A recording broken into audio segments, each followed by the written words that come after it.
you guys ready? Yes. All up. First things first, I hope you saw the Wi-Fi information already. Everyone logged in. That's us. That's going to be our network here. Secondly, make sure you mark your attendance at your boot camp spot. Has everyone done that already? Cool. Awesome. We'll go back and review attendance, so if you miss it or something happens, we'll double check. And then third, I need you, if you don't mind, to make a profile picture in Slack. If you've not done that already, please go ahead and just take the time to do it. Find an old MySpace, whatever, I don't mind. Just it's going to be easier for us to kind of do these things firsthand, okay?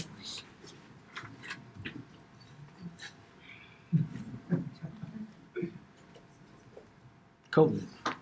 Well, we'll do that, but we're going to get going in the interest of time. Thank you very much for being here. But there's things we need to cover, and I want to make sure that you guys are on the up and up. First and foremost, we are a university program, so this is our non-discrimination and anti-harassment policy. I'm going to slack both of these out so you guys see that.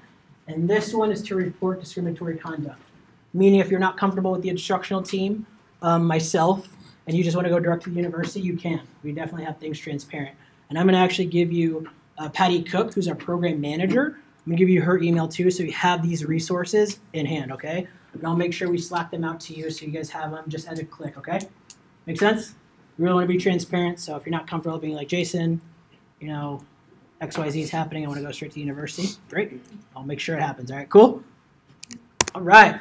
So I'm Jason Summers. A little about me. I think I'm Steve Urkel mixed with Wesley Snipes, and I've lived that since I was like 8, so that's kind of where I stay in the world. I actually graduated from the program till January of 2018. So I got in July 2017, and a lot of people I meet, they might be in a different career or they see how web development and programming can help them. And I saw that. I was in a lot of marketing meetings and board meetings, and I'm like, hey, tech's the future. We have to stop throwing money out the window, paying a dev shop $800,000, something we can program in-house. And they're like, no, you're dumb and young. Okay, fair. That's extremely accurate. So what I did is I started teaching myself how to program, and then I found the U of A boot camp, and that's literally taken off from there. So when I graduated, I got hired on as a technical project manager, and then from there they hired me back here to help grow the program up, see what I could fix, see what I can do. And so you guys are very fortunate because this cohort, we've ironed out, a lot of the kinks, because back when I was doing this, it was like, here you go, here's code, good luck. It was really awesome, but I love it. So I'm a former Air Force too. I lived in Colorado. Now I'm locally in Arizona. I love it. I'm in downtown Phoenix. I love the community out here, especially in tech. It's a great scene to be a part of, and especially with, dude, really? It's a great scene to be a part of, and I really, really enjoy the people who thrive in it. It's really growing, and I think, especially our program, we have a chance to keep a lasting impact. So people know our names now, and I love that. We've only been around for, I would argue, 2.5 years, and people really, really respect what we're doing, and I really enjoy that. So we will continue on. Real quick, I just want to introduce our instructional staff. We'll go into it more in depth, but Troy and Nick are our TAs, so if you guys can wave. Hi, Troy. Hi, Nick. And Daniel is our instructor, and Daniel's going to talk about himself later, so I don't need to do it. But Daniel and I have worked together for about 6 months now, and he's fantastic. He's one of my favorite people. He likes to mess with me. I don't enjoy that, but we'll get there. So real quick, if you've seen me enough already, I'm very direct. I ask direct questions. I know what I'm about, but I want to know what you're about. And I always get curious for this. Why are you here? And not everyone at once is going to tell me. So if you would like to volunteer, please do. But I want to know, why are you here? I'm just here because I was in the interview one time and the guy was like, if you knew code and what you know, you would be making $200,000. And I said, if I knew code, I wouldn't be talking to you. And so, yeah, that's kind of it. Fair enough. No, I like it. It's probably a career path. And if you knew code, you're going to enhance it. I just said I was the same way. Anyone else want to share? Oh, yes, I love this. Oh, my God. Let me cold call someone. My boy Reggie. What's up? Yeah! Why are you here? No, I'm here. I've been trying to do the code thing myself for a little while, and I'm just not very successful. I've been working a lot. Yeah. So I'm one of those people who really need the structure. Yes. To actually get it done. So yeah. I'm here for the structure. Yes, amen. And a lot of people are self-taught like that and kind of funnel into our program because, like, for me personally, I was too. All of a sudden, I got to JavaScript and I didn't know what the hell I was looking like. Excuse me, were we recording? Perfect, we're fine. But it happens. Anyone else? Yes, sir. Randy. Hey, so I needed to change career path. Actually, I've been thinking about doing coding for a long time. I had coding when I was in college. Wasn't really too crazy about it. But then I've been in IT for a while. Sure. And so having to troubleshoot a lot of code myself and just kind of learn it kind of on the fly. Yeah. You know, like, I know how to do this. Why am I not doing this? Sure. So I figured it was a good path to come from infrastructure and applications and stuff and into coding. No, that's perfect. Especially like infrastructure and marrying programming together and retooling like that. I mean, I meet a lot of people like that too. All right, one more. Dante, let's go. So I work with Dish right now, and I troubleshoot receivers Okay. all day long. And one thing that drives me insane personally is the fact that every tool I use have a problem with it. And it's probably pretty simple to fix. And I'm just like, why, that I could learn how to do that.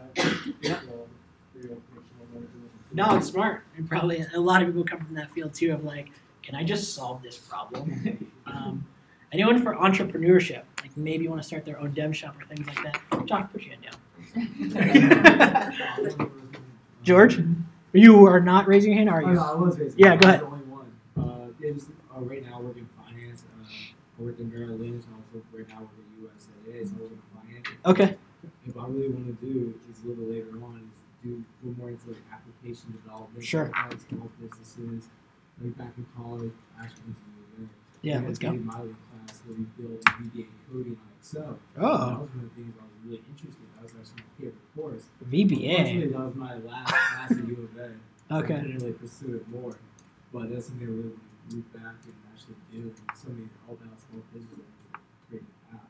So that's actually my side business. So this is the growing up the program is my 9 to 5, but my side hustle is I work downtown and I work with like just little breweries, little outfits, help out databases or create front end works just so I can be immersed in the world. And had I say this not as like an elevator pitch, but had I not been in this world, I would have never even assumed that I could do that, period. So it's weird the way code takes you, especially in your background, because a lot of people, whether you come from sales, I don't know, medical, IT, it does not matter. Like what we learn here makes you so marketable and it leads you in a different direction that like you're honestly picking. Because in my mind, programming, coding, software development is just a 21st century necessary skill. And you all probably saw the writing on the wall like I saw, was like, listen, I at least have this in my back pocket. Let's see where it goes, right? So I asked that because we all come from a different background. Like, you guys aren't the same as Monday, Wednesday cohort. When you guys meet together on Saturday, like, you're going to see that. Oh, everyone has a different background. So I always want to make that known and valid because sometimes we get in this atmosphere and it's super hard. It's hard to engage. Like, someone like Randy, who has a lot of technical experience, can probably know C#, knows what it looks like, knows syntax, is probably, better off than someone who's not in that field, right? But we all come from a different background, and we're like, okay, I guarantee you, and I'll talk about this more, if someone has a question in here, like, it's super valid. I can guarantee you 10 people have that same question because you are thinking about problems in a different way. And that's literally what programming is. Daniel will get into that more. These guys will too, but just want you to know. So we'll continue on. I'll briefly go over expectations of we talked about orientation, what the expectations are of you, but I really want to go over the expectations you can have for us as a team in a program, okay? So that just means what you'll get in the curriculum, and a lot of you, again, did your research, I'm sure, before you got in the door, but I kind of want to break it down for you, okay? So we'll keep going. So first and foremost is industry-driven curriculum. When I got in this role, I wanted to know for sure, for certain, that our curriculum was relevant, up to date, and that's what people wanted. And I was not disappointed. So I went around to a lot of businesses. We have a lot of partnership businesses now, Deloitte, Amex, USAA, a lot of people are in Intel. We have our hands kind of everywhere now, which is great. And so I get to verify that this is what they want in a curriculum.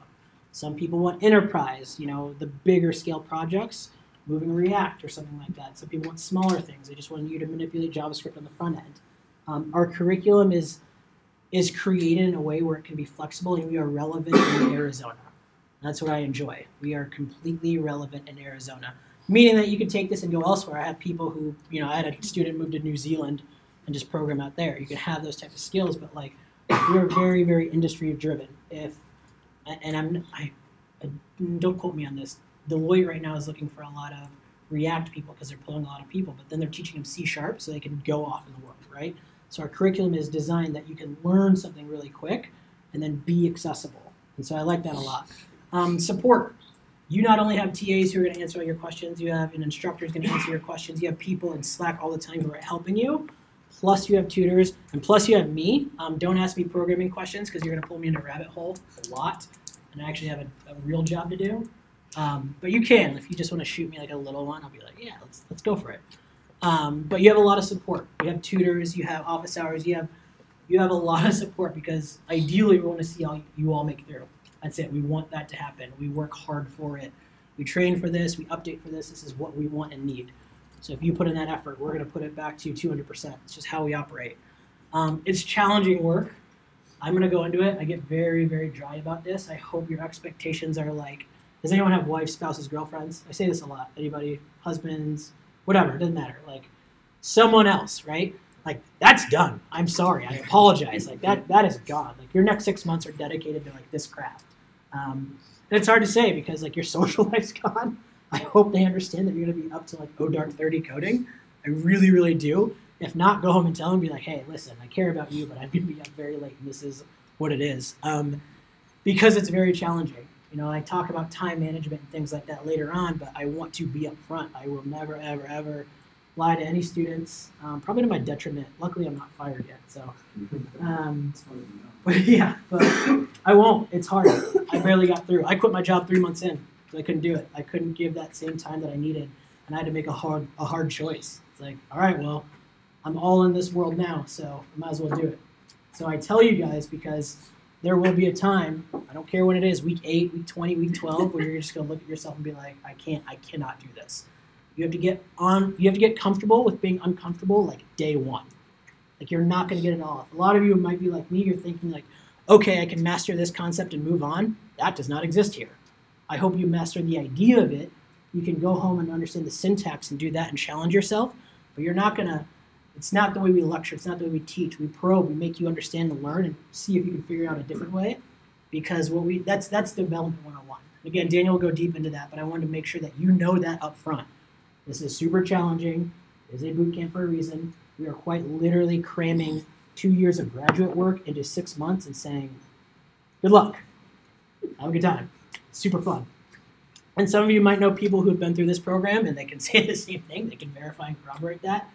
Some of you have maybe done your research. It's just what it is. I'm telling you from personal experience that this is life.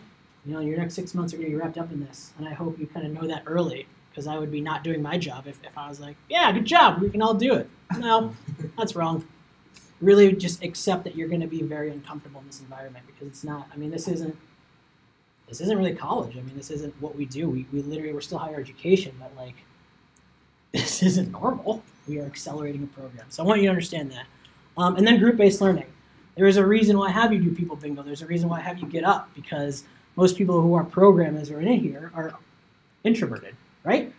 Well, we have to break that mold too because we have to get you out networking. You have to meet people. You have to work with teams. We really want to facilitate an environment where you would be simulating in a real-life dev situation. You have to be working with people. It's just real. And so we always have group-based projects. You're going to be talking to your neighbors a lot. You're going to be talking to your peers, everybody. We're going to pair you up. A lot of things are going to happen all the time. But that's for 2 reasons. One, because, again, we want to simulate that environment. But also, again, your neighbor or someone else might know something that you might not, and you have to collaborate like that. Okay, I'm writing this code this way. For example, there's a game we call jQuery, or not a game, but an assignment in jQuery that we make in week 4. And the person that I was sitting next to, I wrote oh man, we're going to go deep here. I wrote an if-else kind of statement that was about 200 lines of code. And I look over at my buddy, he's like, why are you doing that? I'm like, well, that's how we're supposed to do it. And he wrote it called case switch statements. I'll give you guys bonuses if you know what that means. Case switch statements in like 20 lines of code. I'm like, oh, what the hell? Like, it worked, I did it, but like twice the effort? Come on. So you're going to see those situations a lot, right? And I want you to collaborate with that. You guys are going to see those things. Someone else might know you. You raise your hand back there. You know what case switch is. help them out, right? Like help out your neighbor. Be that guy. So that's what you can expect from us. Make sense? Awesome. We'll continue. So this should be new, right? 4 absences, 4 streams. This should not be new. We did some orientation, yeah? Do a lot of orientation, so I can't remember. 4 streams like 4 remote attendances. That's correct. So I'm going to hammer that real quick.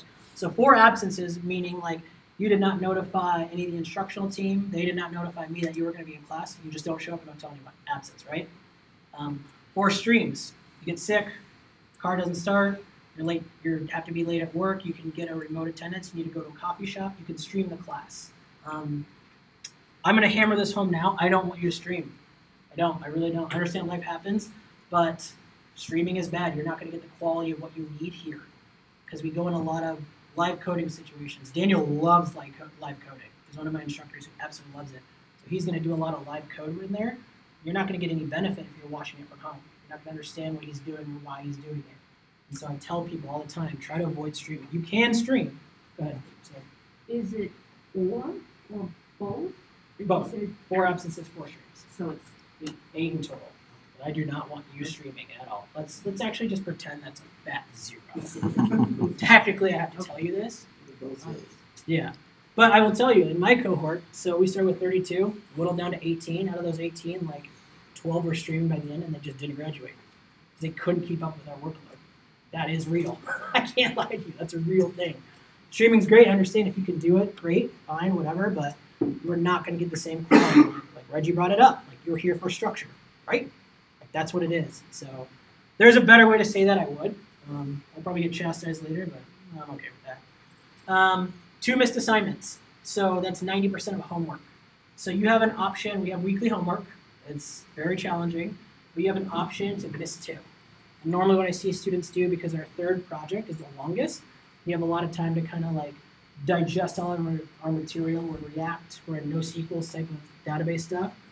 What I see people do is kind of take that time and they're like, okay, I'm going to skip these 2 homeworks and work on my group project. It's only 2. That is a graduation requirement. I always say aim for 100. Aim for it, because this one I'm okay with.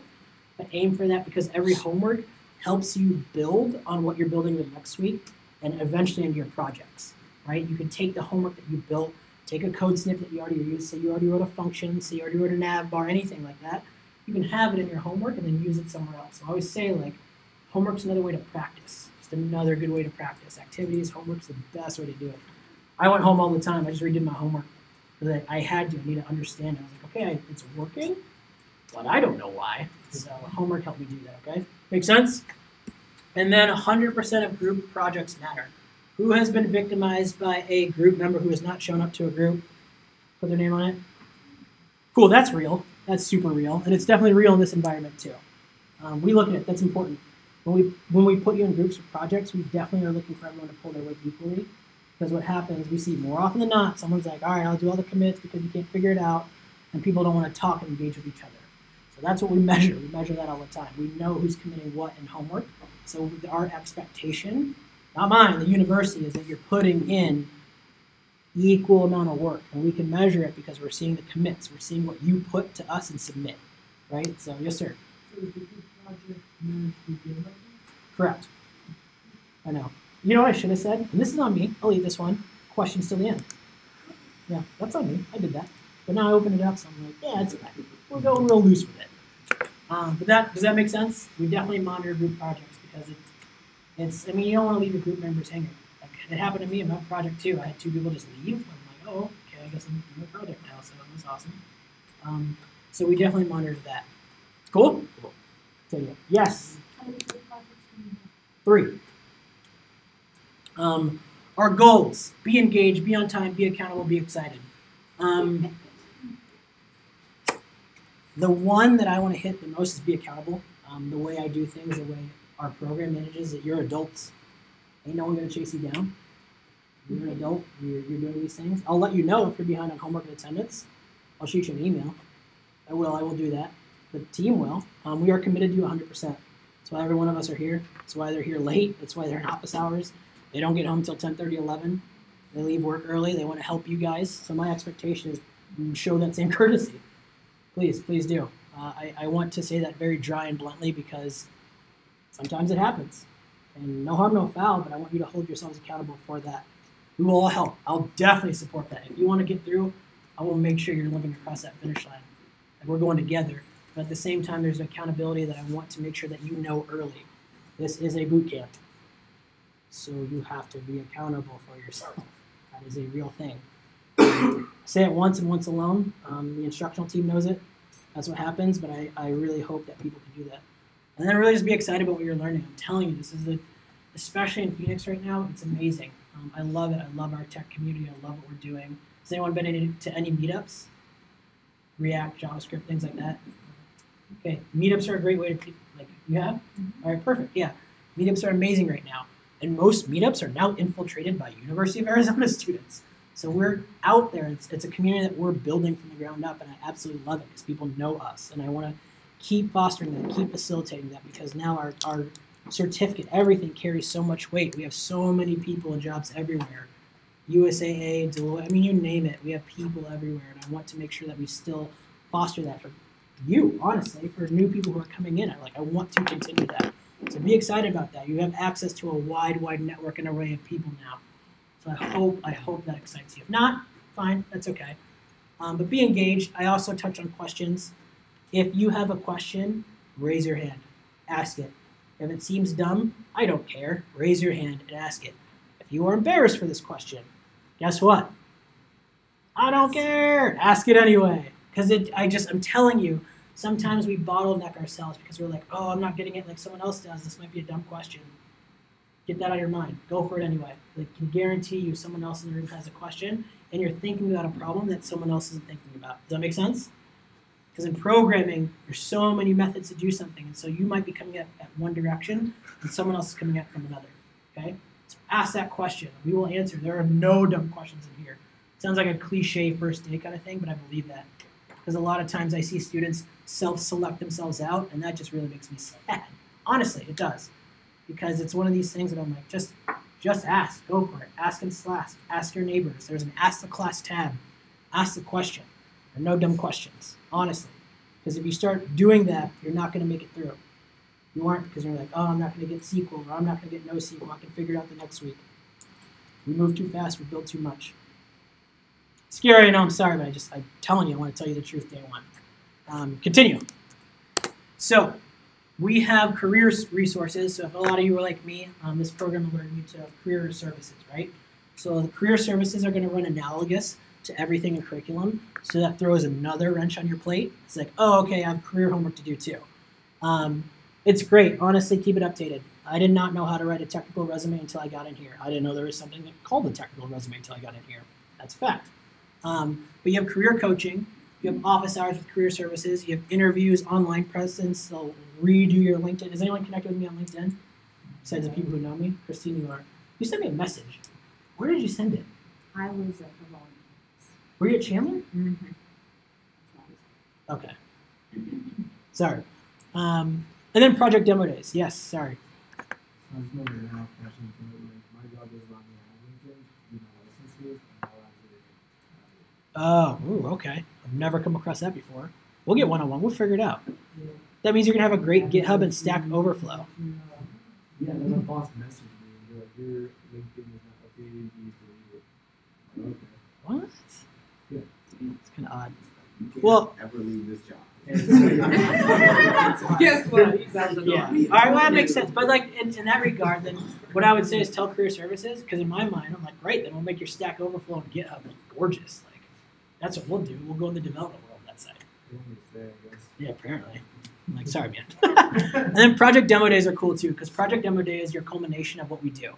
And that's when we literally have a full-on like event to bring recruiters, academic partners, hiring managers, people to get in front of you to show your projects. It's one of my favorite times because you can see it. In fact, while you guys are in class, we're going to have one downstairs so you can see that environment. I always invite students who are in here to go look at it, right? Because people are, it's like a cocktail hour / science hour. Super cool. We have a lot of people come through, and I enjoy it a lot because it really gets you in front of people who are doing things. Yes, ma'am. I would disclose that now, but it's been Tesla, Deloitte, Intel. Where does Steve work? Steve Marshall. Where is he? Axway. Axway. There we go. Intra-Edge, I don't know. I mean, there's at least 20 to 25 people around the valley. That's an excellent question. Dang it, I wish I knew that offhand. But yeah, makes sense. So what's hard about career services too is it is in between what you're doing. So you have career events while you have homework, while you're learning new things. So it's definitely a challenge to keep up. I'm telling you this now. I would recommend if you're actively looking for a career after this cohort, do the career homework while you're doing it. Because I'm not going to monitor it. It's not where we go. It's not where the team goes. Like the career homework is individualized for you, but it helps a whole lot if you're doing it, so you're not cramming at the end. For example, my final project in my cohort, we built a portfolio builder because no one did their portfolio at the end. So my final project was an actual portfolio builder because we didn't do our career homework. So I wish, I wish someone had told me that early, but do that career homework so your online presence, everything could be sharpened up and you're ready to go. Make sense? Cool. We're going to continue on. You have the sheet, employer ready versus employer competitive. I won't spend a lot of time on this, but I'd like you guys to read it just at your leisure. Ideally, with our curriculum, you will technically be qualified as a full stack with the technology that you know, what you're building, homeworks, etc. You're going to technically be qualified as a full stack developer at month 4, I would call it. I would argue by month 4, you're going to be that skilled to where you can put on your resume and you can answer these questions and actually go through an interview. Again, I have another point. I hate doing this again. I went through 8 interviews and 8 no's just because I wanted to see the field. I wanted to know. Like, you don't know if you don't know, right? And so that was maybe when I was the 4th month in, but they're like, oh, I got this far, so that's real, right? To make you employer competitive, that's the next step. That's career services. And what I really, really preach early is we are going to reteach you how to learn. So when you get into a job that has a legacy code, a language that you don't know, for example, React and Vue are very popular, we're going to teach you React.js, and they're like, hey, well, we use Vue. Can you do it? Yeah, give me 2 weeks to read the documentation, get up to par. It's good. You become an asset. That's when you become competitive, and you're like, hey, I can walk in and do this. I can walk in and learn your stack, your technology, and I can do it quickly. Like, you don't need to hire a dev on the street where it's going to take you 90 days. I can do it in about 2 weeks because that's what we blitz. That's literally how we do things. You're going to be learning and stacking and stacking and stacking. So you're not going to know anything else. People ask me like, oh, I learned Swift in or for me, now I'm in DevOps. So I was like, oh, I learned AWS in a year. And I'm like, wait, what? Is that real? So you're going to have that type of mentality when you're tackling a new language. Some of you want to go to iOS. Like, oh, okay, I can do Ruby on Rails and Swift now. Yeah, absolutely, you can. And that's what makes you really, really competitive, where you can say, you can look someone dead in the eye and be like, yes, absolutely. Give me a shot, let's go. I can prove it to you now. Because that's what really makes you competitive. Cool, makes sense? So take the time, learn that, ask me about it. I always want to have these conversations, so we'll keep moving. We're doing good, I'm excited. How to make it happen. Who here listens to podcasts? Okay. Twitter, anything? Like, where do you get your most information? Like one person? No one? All right, so now your homework from Jason Summers is find a coding podcast and listen to it. It's going to be very boring. It's going to be terrible. I listen to the changelog every day because I want to know what's happening in the development world. I use the phrase, it's like a muscle, flex it, because it's true. Even when you're not coding, be immersed in that world. Understand that the changes are happening all the time. A technology that might be popular or great one day is not going to be that way in 6 months. So you always want to know what happens. You want to know how it flows. You want to see where the dots are connecting. I made a, yes, sir. What was the name of The the podcast? Changelog podcast. Dang it, man. I should have said questions at the end. I was on a roll. Yeah, do that all the time.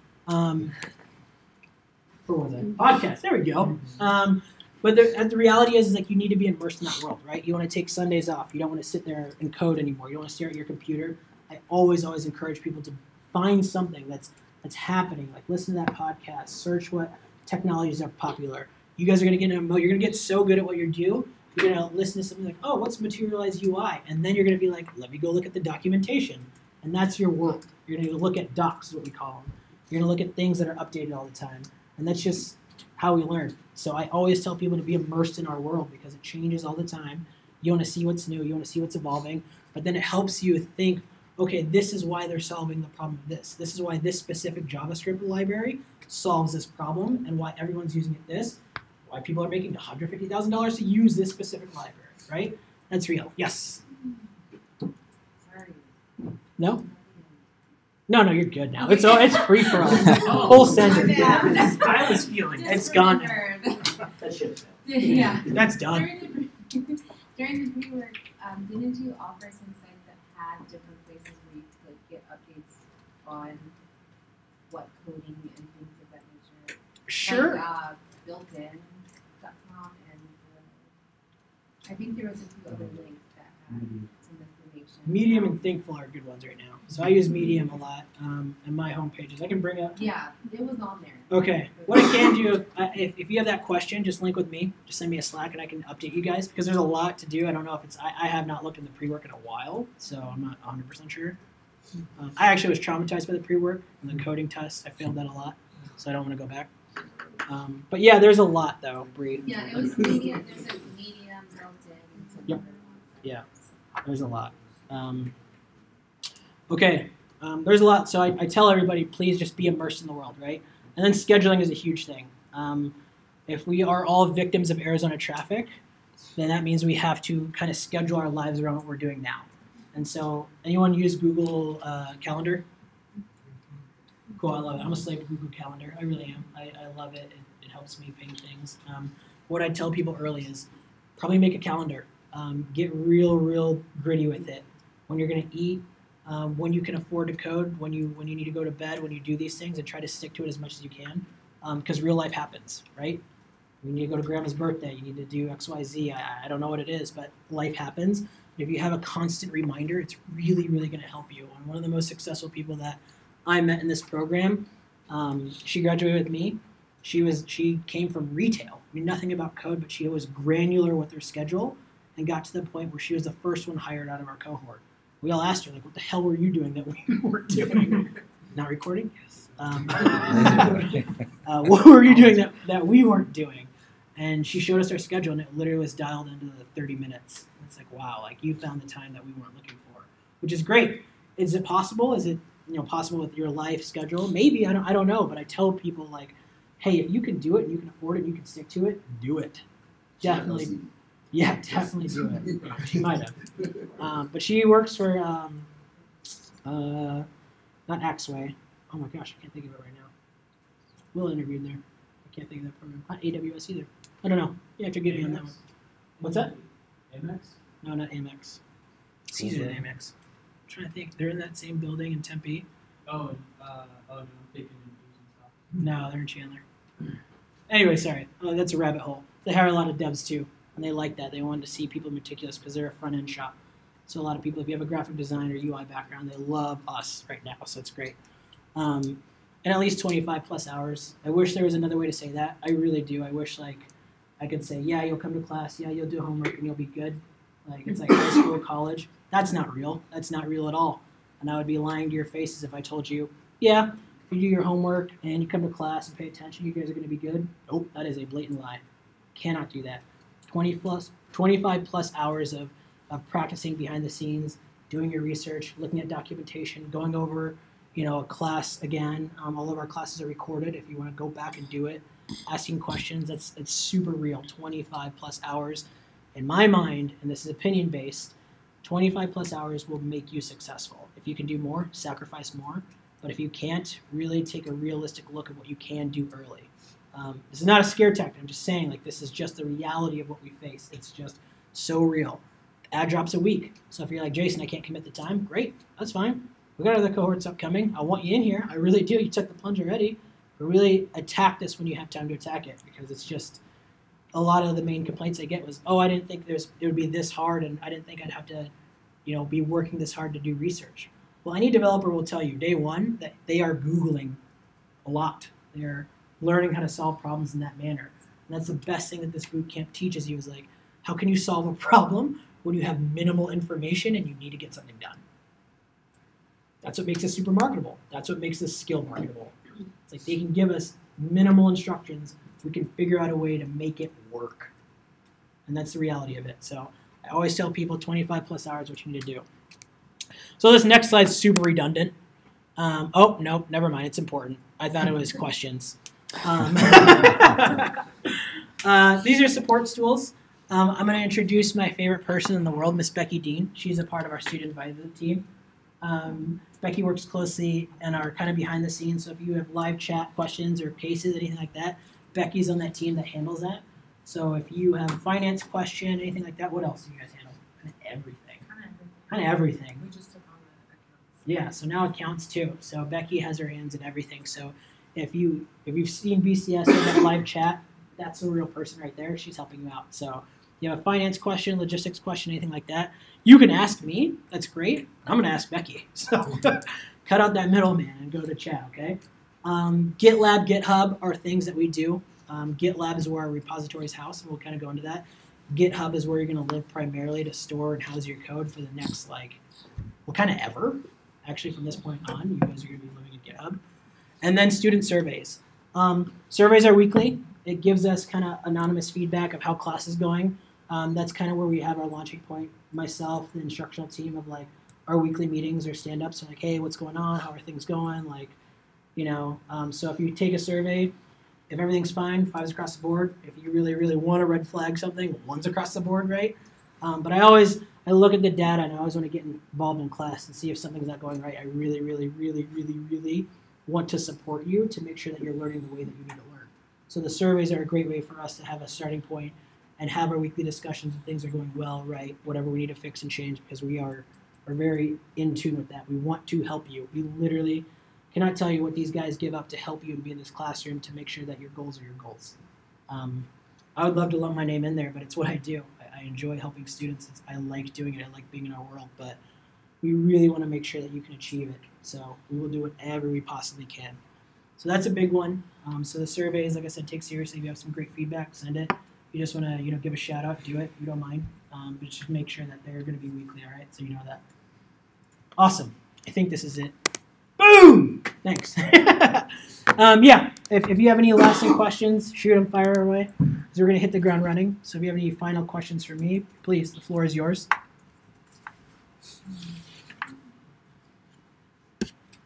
Dante, fire. Are we going to go over SSHPs and stuff like that? We do. There's time baked in to kind of go over GitHub and Git and things like that. Yes. We expect it. we know that. Yes, sir. I need to grab my phone and get on Slack. Yeah, you need your phone to get on Slack? Yeah, Oh, okay. Yeah, that's fine. So, anyone else? Final questions?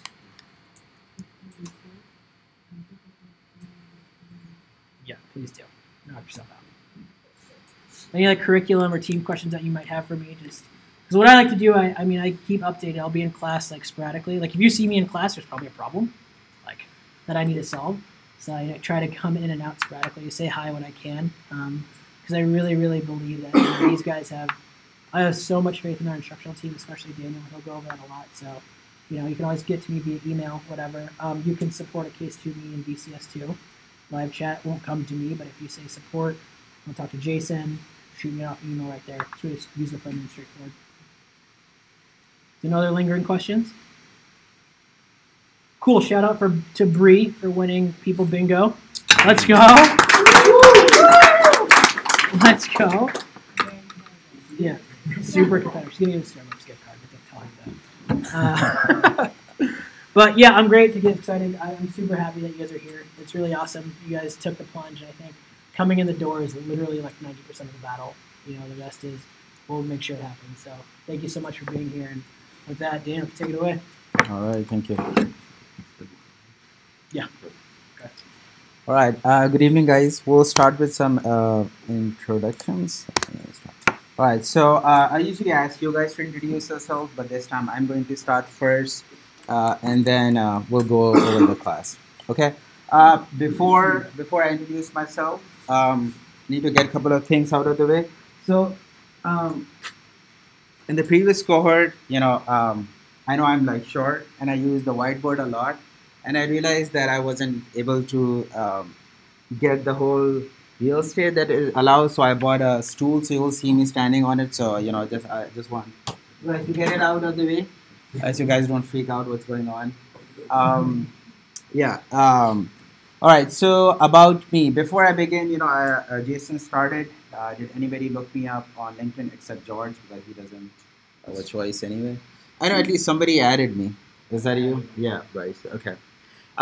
So lesson number one is that in this industry, LinkedIn is really, really important. All right. Um, and as software engineers, we keep our LinkedIn very updated. All right. I keep and you will see a lot of people. And once you guys get to the end of the course, you will see that you guys will be updating it a lot also. Okay. Some of the advantages of LinkedIn is, if I go an interview and I know the person who's interviewing me, I definitely look him or her up on LinkedIn. You know why? It gives you an idea that what kind of questions he or she is going to ask. 30-40% of the time, you will see what technologies they have worked in. And as engineers, we are very comfortable in asking questions that we are kind of very good at. This is my strong area. I'm going to ask these questions. All right. So I get an idea what kind of questions that person is going to ask me. All right. I'm teaching over here. I like to scout ahead and see what my students are. So be assured I have LinkedIn every one of you, or at least whoever was in my roster. All right. So it kind of gives me an idea what kind of distribution my class is. I know people there are some teachers in the audience, high school music teachers. I know there are people with the IT background, maybe programmers, IT support, technical support, graphic designer. Well, it kind of gives me an idea. Healthcare industry also. All right, people from healthcare industry, sales and marketing also, restaurant, food industry. All right, and some people from financial industry also.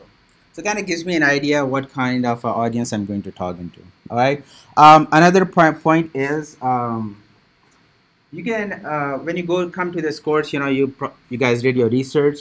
LinkedIn now is also another good source.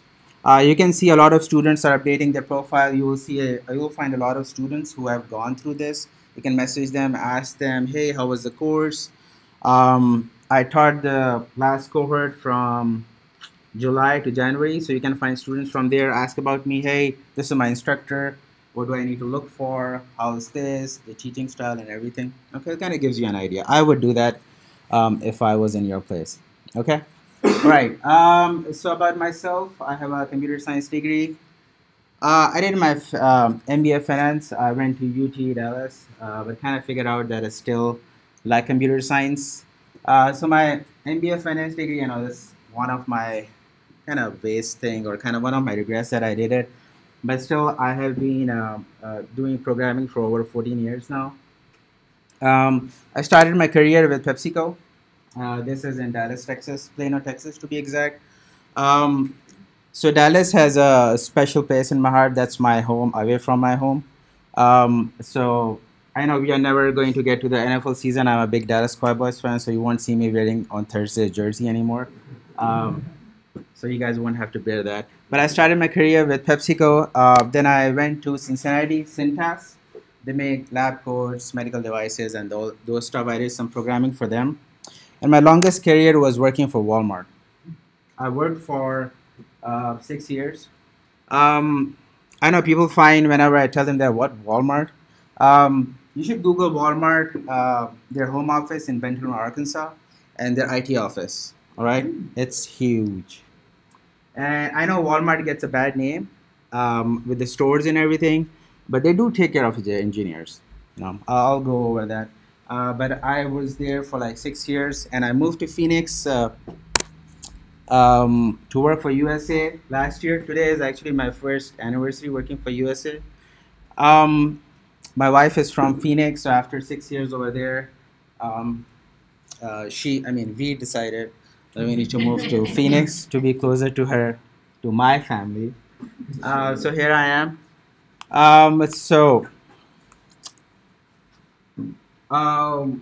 What is my motivation to be here?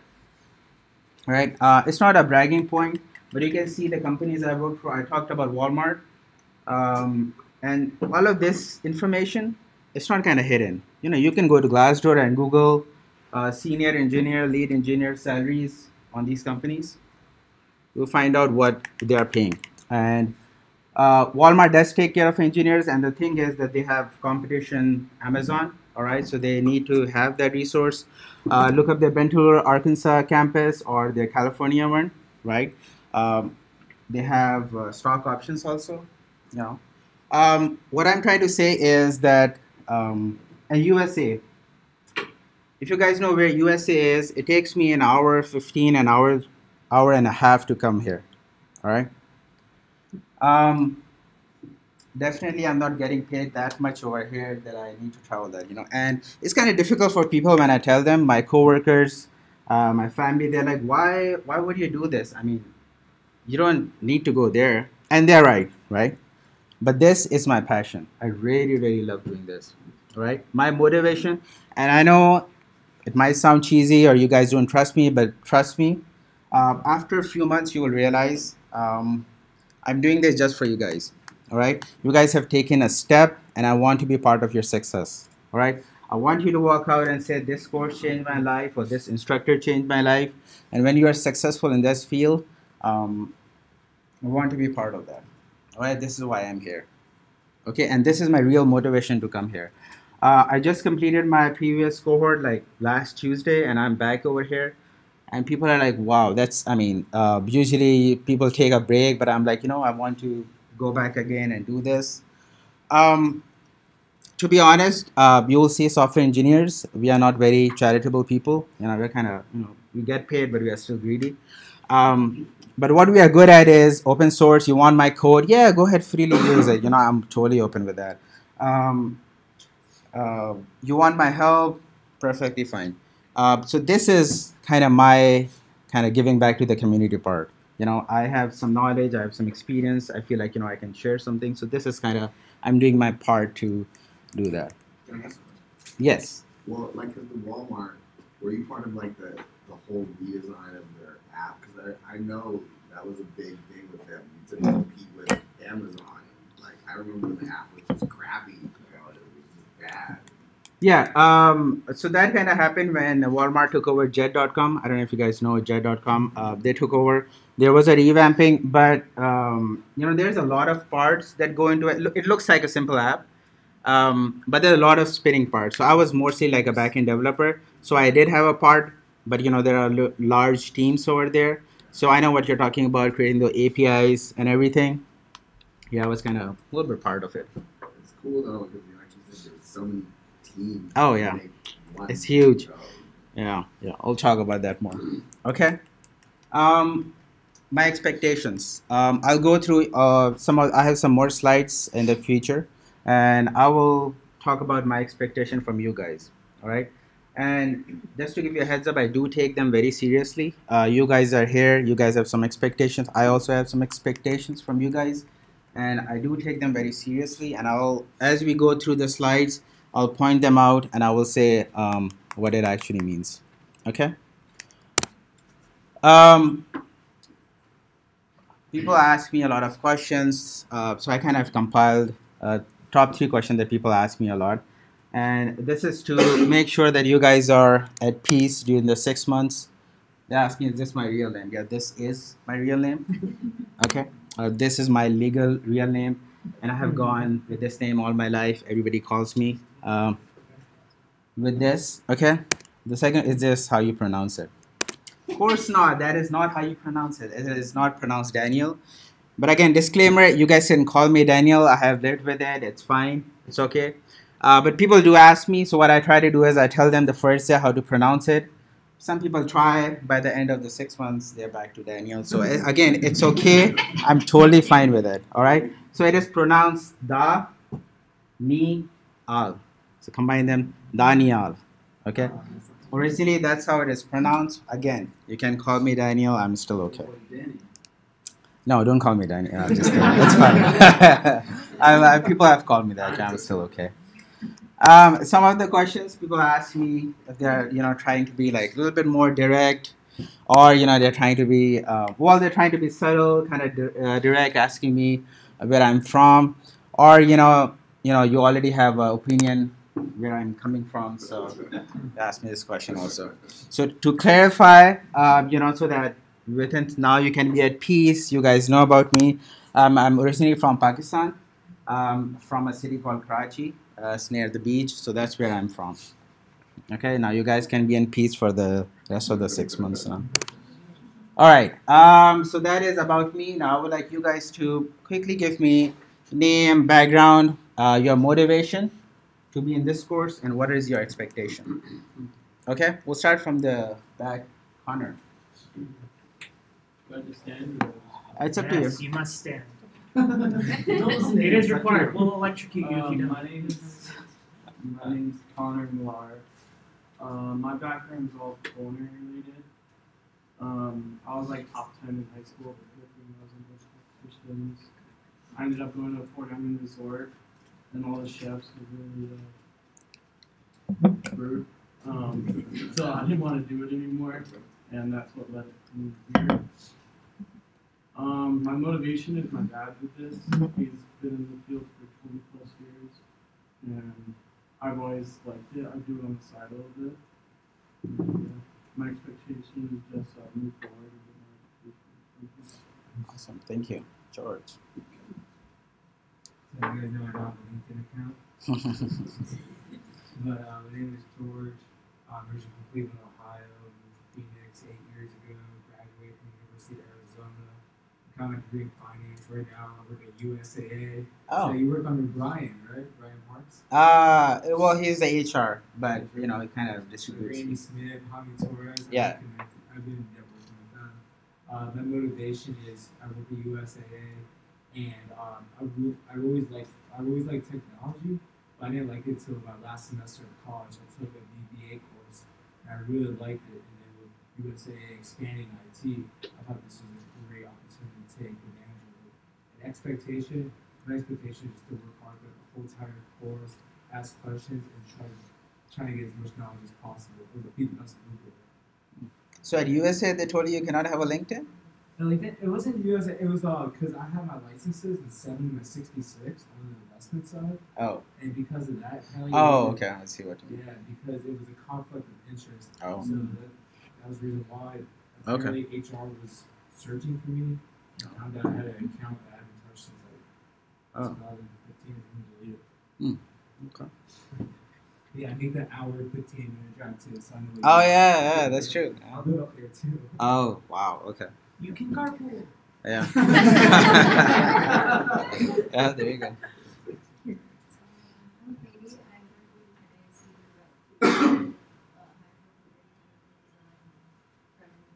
idea my motivation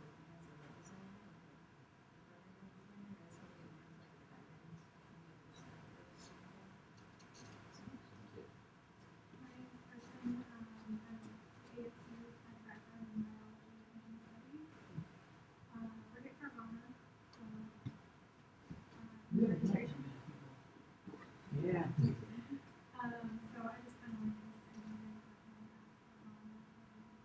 is in the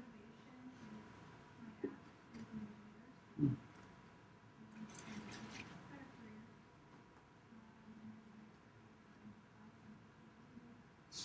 All right, thank you. My name is Brighton. My background is actually Linux. Did associate with the smaller of the degrees. Yeah. System administration. And right now I work in IT, and I've always kind of been interested in web development because before I did all this computer stuff, I was actually doing graphic design. And I really liked using graphic design with programming. So I'd like in this course to be able to be confident that I would be able to successfully do a job.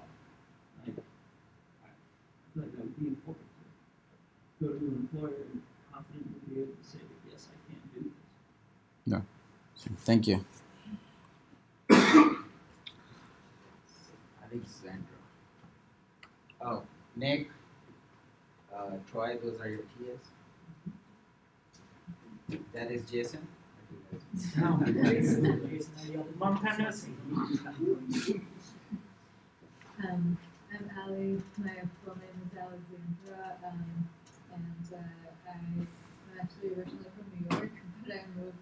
year, like a year and a half ago for a music teaching job. So I'm guessing I'm the music, the high school music teacher that you mentioned. Probably no one else is going from that, but yeah, I just had a bad experience with the particular school that I was at, and so I kind of had to just leave. And I decided I wanted to change careers, and I had friends who had gone to these boot camps and totally changed careers and something totally different and liked it. So, no,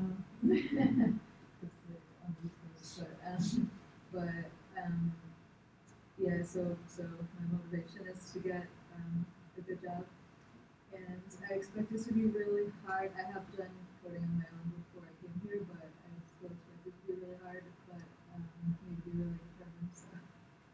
All right, thank you. I'm Dante. Right now I work at Dish Network. I used to work at Costco, retail. My Dish Network right now I do tech support over chat. And there's no like real coding involved with that. It's just basically troubleshooting people's equipment. But I do have an interest in coding. Definitely want a better career, and there are opportunities through Dish, through the corporate side that move up. Some good opportunities there. I don't know if I actually want to take advantage of those or do something else. That's where I'm headed right now. So that's kind of motivations just to get a better career. My expectations are that I know this course is hard because I have a few friends that took it already. Yeah. I've actually a couple of exams. So Gary and Regan? I don't know the last name.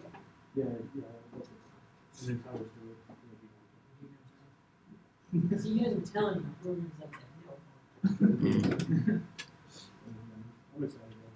All right, thank you, Dante. I'm Kyle Woodruff. My background is in product management. Moved down here about 2 years ago for a senior product management position. Mainly my motivation is to just expand on my technical capabilities. So I'm trying to find that center. Kind of got a business side down, working on tech. So kind of my expectations for this course really is to just understand the whys, get into the weeds as much as I can, so I can build more effective wireframes and get better familiar with wireframes. Thank you. Hi, my name is Ilana Langer. I am from Europe. I'm from Czech Republic. I have lived in the United States for 17 years. My background, I did study technical university in Czech Republic. So my background programming is very little. Back in the day, completely different. So pretty much nothing. I worked for Motorola for about 5 years. I started in a different center in Czech Republic and moved to Toulouse. My husband was a designer. He designed integrated circuits. Moved to Silicon Valley, then moved here. I lost him to cancer 5 years ago, and so I've been home with the kids for about 19 years. And I've been teaching at school, substitute teacher, 8 children with special needs. I realized last year that I really enjoy learning, and kind of my dad was engineering, my husband was engineer. I speak 4 languages, 3 languages, sorry. And I don't count. And I just, my daughter is at U of A right now. She's doing linguistics, and one of the languages is coding. And it just came to me that I just want a career. I just want to do something like this for my family. I'm super excited about it. I know it's going to be hard. I went through many things. It's going to be downfall. This seems to be like, just hope I can do this. So, yeah, I'm ready. Awesome. It's going to be hard. It will be. I'm ready. Thank you. I'm Brianna, but everyone calls me Bree. My background, I'm actually a therapist for children with autism, so I'm completely My motivation, my dad was also an engineer, and he's always knew that I had something with coding, and I just never really explored it. You know, back in the MySpace days when you used to code to make your profile really good, I was the person that was like looking at the code and like figuring it out to make mine like stellar. My profile has to be the best profile. My dad played 20 songs. It did. My dad always seen me doing it, and he knew that I had something in it. So my motivation is just to expand my horizon. I'm pretty solid with counseling. I'm pretty good at that. So I just want to try something new and see where that world can take me if it's something that I can do. And so far, the pre-work was really fun. So I'm excited. You're supposed to be like the breed MySpace expert. So long ago, I don't remember any of this. You just need to know it's not my space, it's her space. Yeah, there it is. All right, thank you. My name's Roland. I'm originally from Tucson. I've been living in Gilbert for about 1.5 years now. I work for Nabisco. That's the cookie company that makes Oreos. I order and stock grocery stores for them. It's kind of boring. That's kind of my motivation for being here. Expectations. I expect to be difficult. Expect to lose myself. Hope it'll be worth it. I'm sure it will be. Yeah, that's about it. All right, thank you. So I'm Randy Jones. My background, I come from New Orleans, Louisiana. I like to cook Cajun food. I did. I'm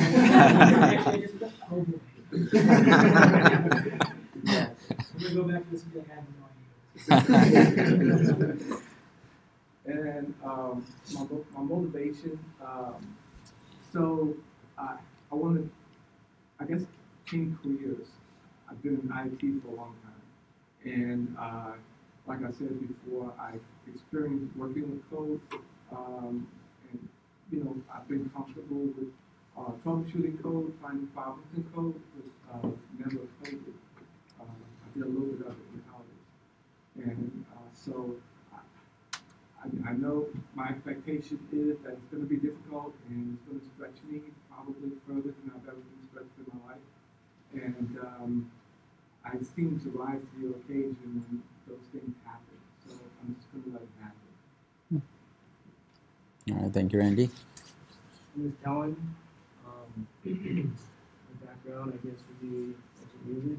Studied music first. Motivation is to just start making some good money and have a good career and that I enjoy. Expectation is to just do my ass kicked and look through it. Thank you.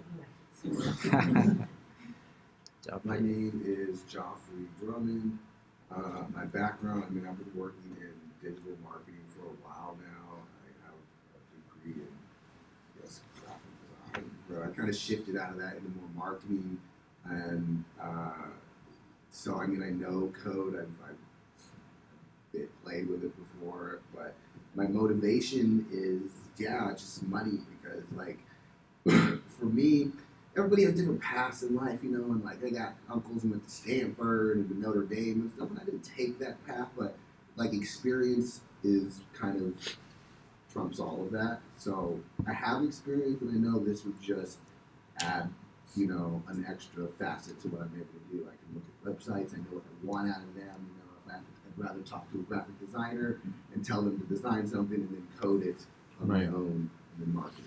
My expectation is I'm going to be really pissed off, and Google even more than I do currently. So yeah, I'm looking forward to it. All right, thank you. My name is Andrew. I was a student at ASU recently, and I dropped out, so I saw this as a faster path into the working world, so that's why I'm here. My motivation is money, better career opportunities, and I expect it to be very, very hard, but I'm excited and I'm ready to do All right, thank you, Andrew. My name is Bryce. I do sales and marketing at a boat dealership. So I sell boats and I do all their social media accounts and search engine optimization and stuff like that. My motivation, kind of started a new family. I have a 2-year-old son and kind of getting married this year, so that's sort of my motivation. Yeah.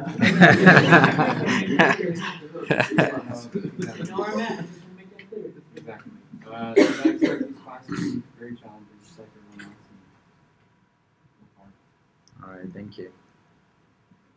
My name's Laura, last name's Schooling. A lot of people call me that because I've been in school. So I'll answer to anything exactly how it is at work, so I get it.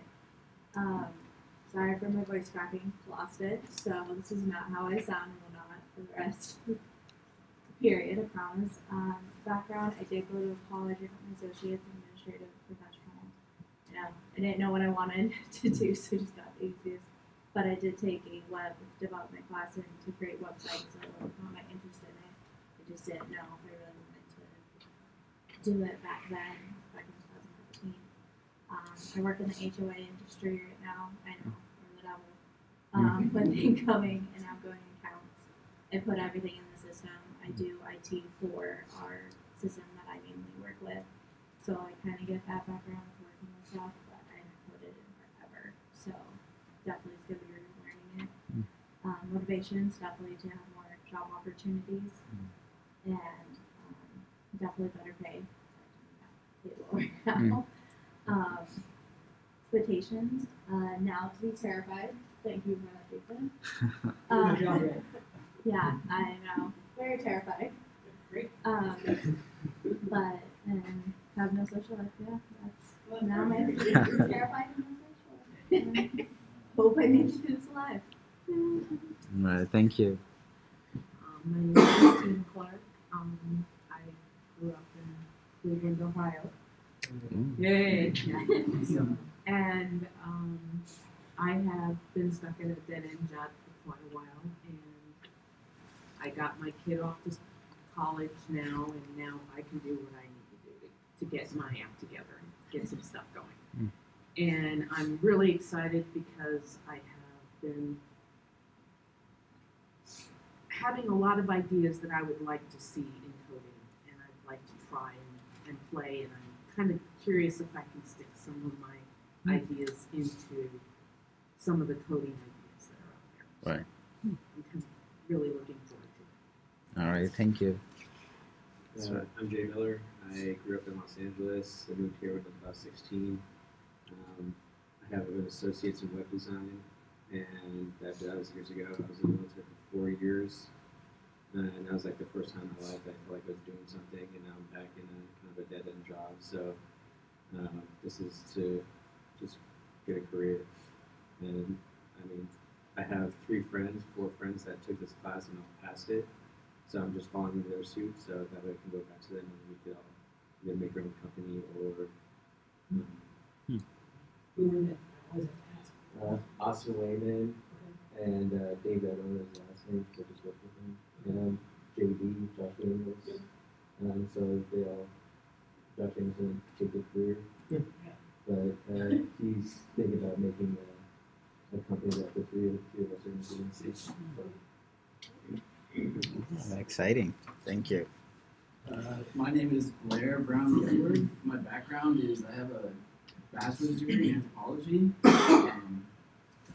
My motivation is partly my dad was an electrical engineer. He's always been trying to get me to code my entire life. So now I'm kind of doing it. My brother is doing something like this, but not this program. And then my roommate is a developer, like a programmer working right now in the field. And he always talking to me, and I'm just like, yeah, it sounds cool. He's like, you should do it. You should do it. I'm like, okay, all right. And I expect to be absolutely annihilated by this course. Destroyed. I want every time you guys say that, I just give them a smile. Perfect. All right, thank you. Jeffrey. Yeah, my name is Jeff Ramundo. I have a couple of degrees, a couple of completely unrelated degrees. One is in history, the other is in aviation flight management. My entire background for the last 22 years has been in aviation, from professional pilot, working for various airlines, to now in companies that support airlines and different vendors towards airlines. I have absolutely no motivation to leave my company or leave the aviation industry. In fact, it's my company who's paying for me to be here to add something to my company. So there's a lot of motivation from that side as well.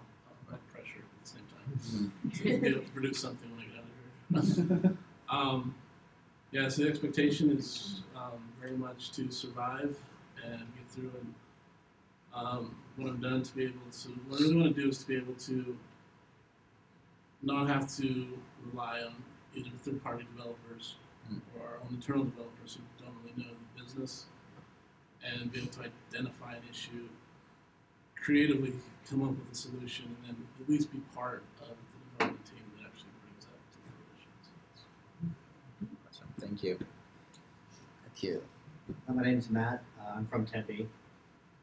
I did programming in high school and started to in college, and then just kind of fell out of that and into a network admin role, just because I was good with computers and ended up doing that, which is okay for a while. And then I fell into construction design, did that for like 8 years.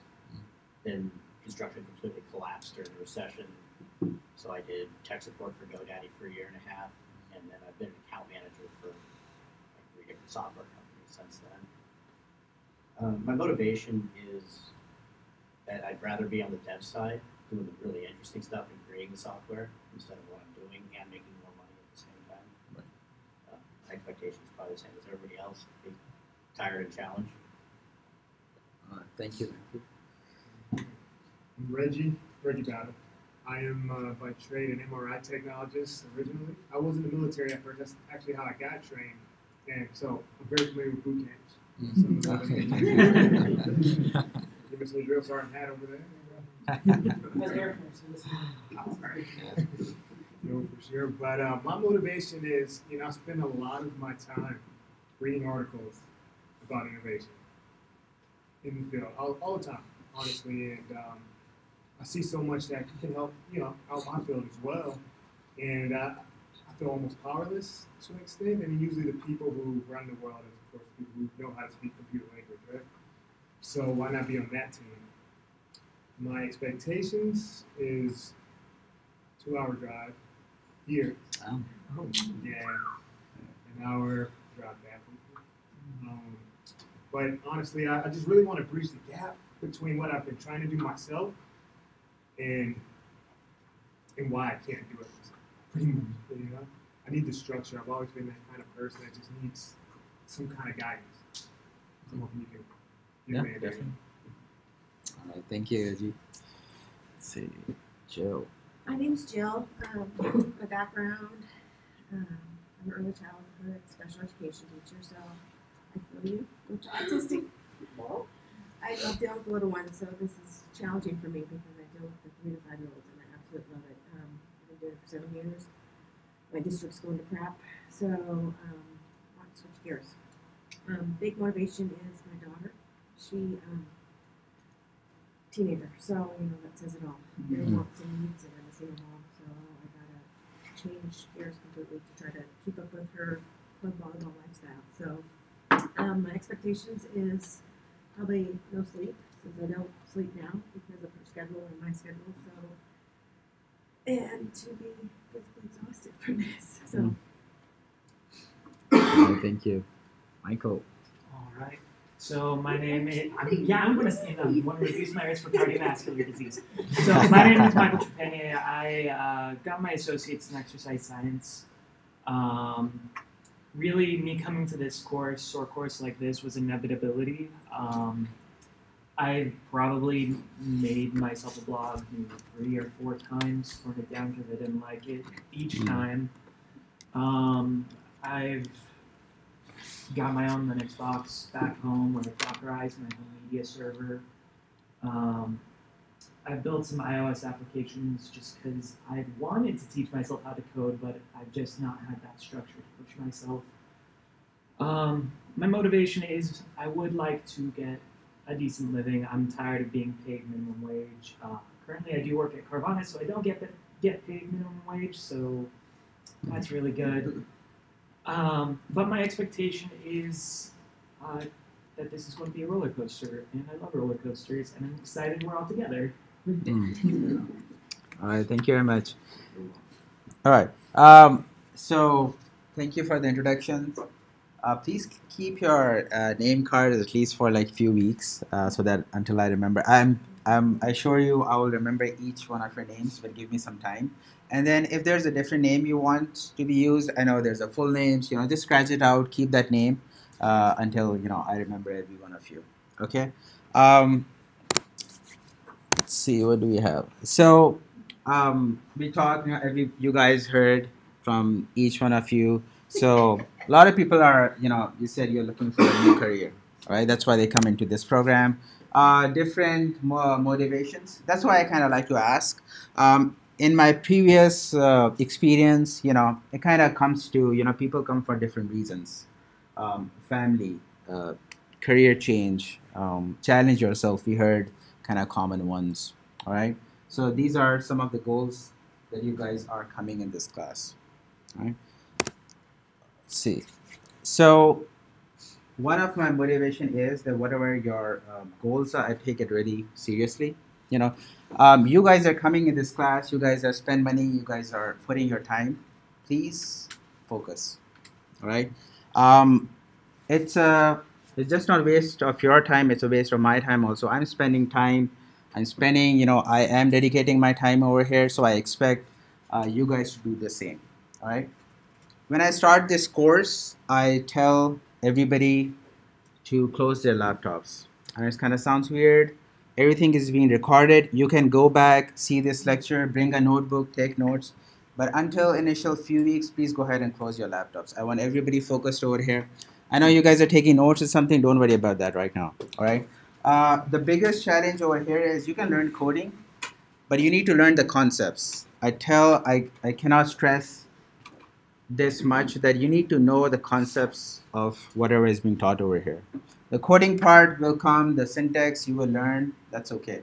If you do not get the concept, it won't make sense. Okay? Let's see. So I'm here, I'm going to explain you the concepts. We'll be doing some live coding and all that stuff. But please concentrate on it. And you will be allowed to use your laptops in a few weeks. Once we get to know each other, we have that relationship build. I know you guys are concentrating and everything is going good, and it's still okay. But please bring a notebook if you want to take notes. Again, everything is being recorded. I will post at the end of the class. You can go watch this video. So everything is there. You're not going to lose out anything. Okay. Of course, you guys know it's a challenging course. I won't sugarcoat anything. I'll be really, really honest. 26, 30 people enroll. By the end of 6 months, maybe 20 of you guys are here. That's what I've experienced. All right. There are different reasons. Could be financial reasons, health reasons also, understandable.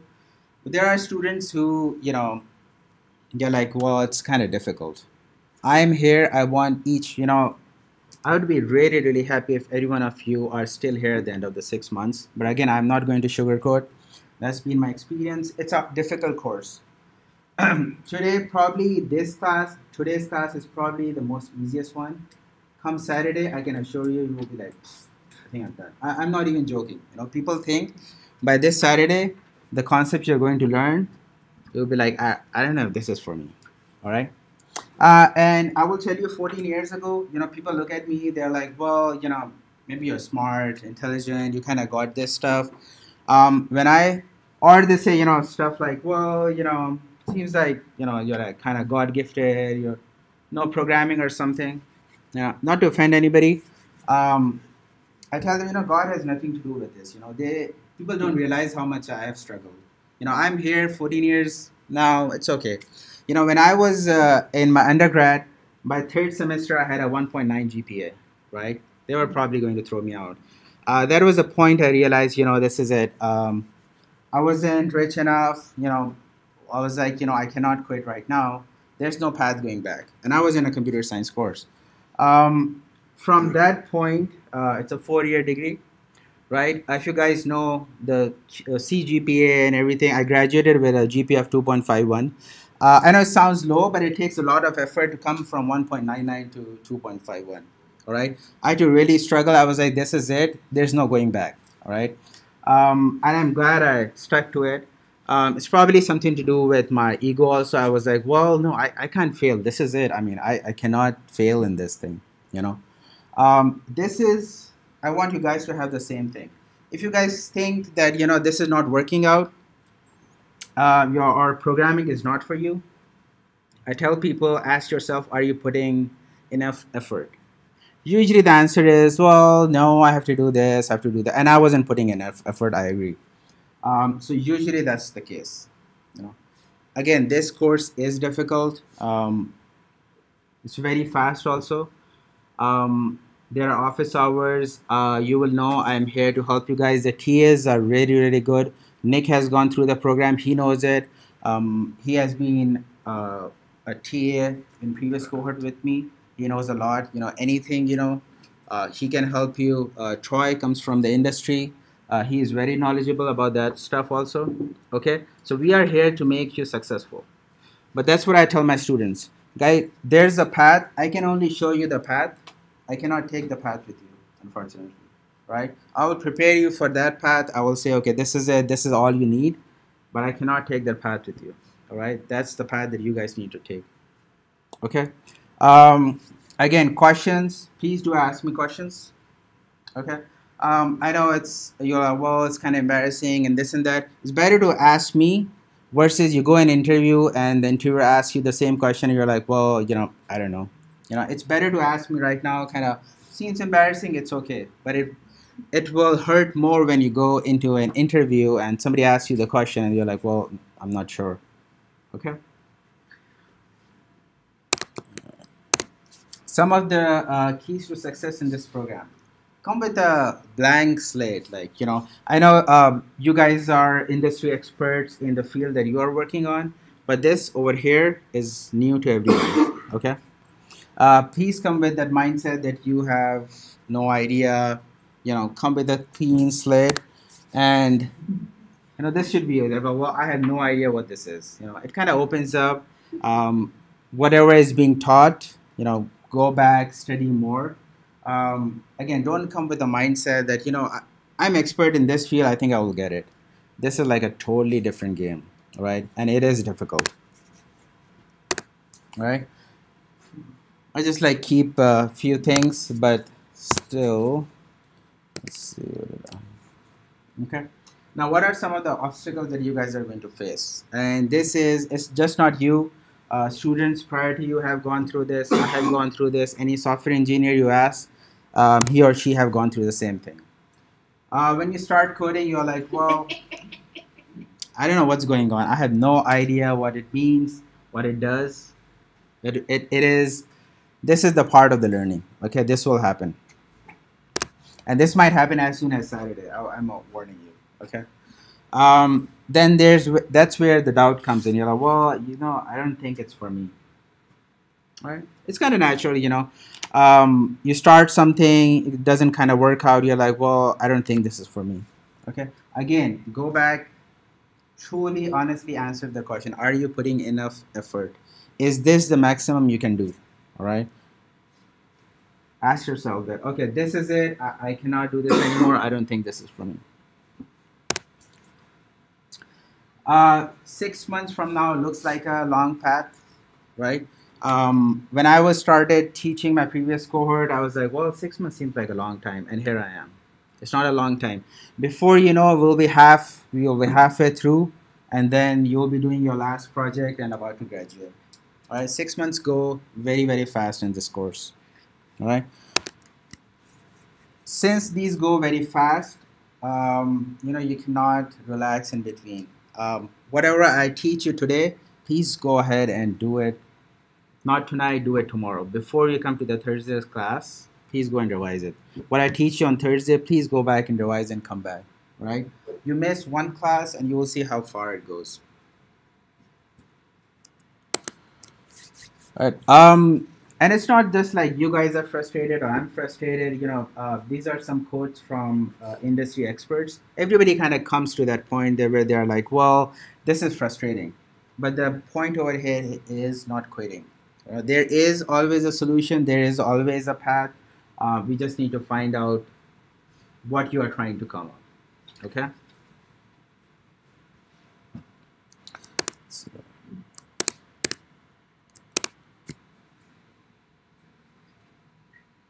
pretty in this course what is required is working hard. Again, I've been saying this, Jason have said it, there's actually no other way to learn coding. You have to spend time, you have to work hard, you have to keep reading, you have to understand that why is this happening or why is this not happening. You see something, Google that and try to find out that why is it doing this, or what's the purpose of this. Right? Again, the concepts. You need to know the concepts. The coding part, again, syntax, we call it syntax, the language, it will come. But you need to know what is the concept for this. All right, it's absolutely important that you understand what this piece is doing or what is the purpose of it.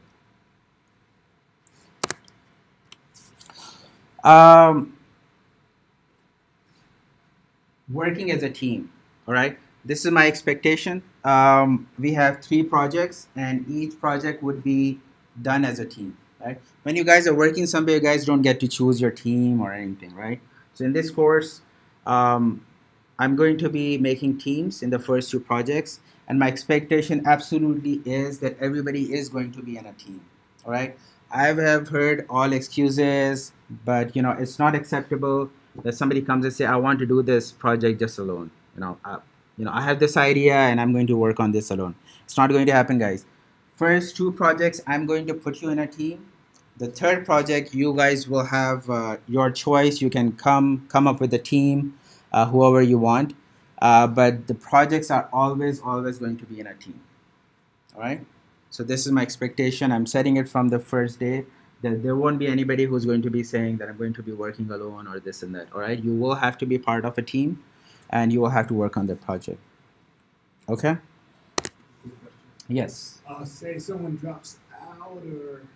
Yeah, for the first 2 projects, I kind of monitor it. And I think if the project week starts and everybody who's here, they kind of still stay until the project. I have experienced that people kind of complete their project and if they want to drop out, they do it afterwards. But if it happens, I can reshuffle the team. Yeah, it's not a big deal. Okay. Google. In this course, you will see we'll be doing a lot of documentation. I'm here with you for 3 hours only. I will give you the high-level concept. I'm going to show you how it is done. But there's a lot more deep concepts, and the expectation is you guys are going to go back, read the documentation, try to find out more about that. All right. There's only so much I can teach you in 3 hours. All right. If you want to be successful, you need to go back, try to find out, read the more documentation, what it is doing, try different things. All right. I can show you only like 3-4 things how it is done, but there are like 10 more things. All right. Please go back, experiment it, try to find out what is going on, read the documentation, and I will guide you to the documentation. I'm going to show you, okay, this is documentation, this is how you get to it, these are the key points. I'll show you all that stuff, okay? But please make sure, go back, read the documentation, try to get into the habit of reading the documentation, all right? Because even in my day-to-day job, or you guys will be working in the industry, that's how it is, You get a product, you read the documentation, try to figure out what's going on and implement that. All right, so it's better to get into the habit right now. All right, any questions before we move on to the course structure? All right, so you guys know this is a 24-week course, okay? Within 24 weeks, we have 3 projects. So we have dedicated 6 weeks for those 3 projects. Okay, so this leaves you with 18 weeks of lectures. Okay. When it comes to project time, week number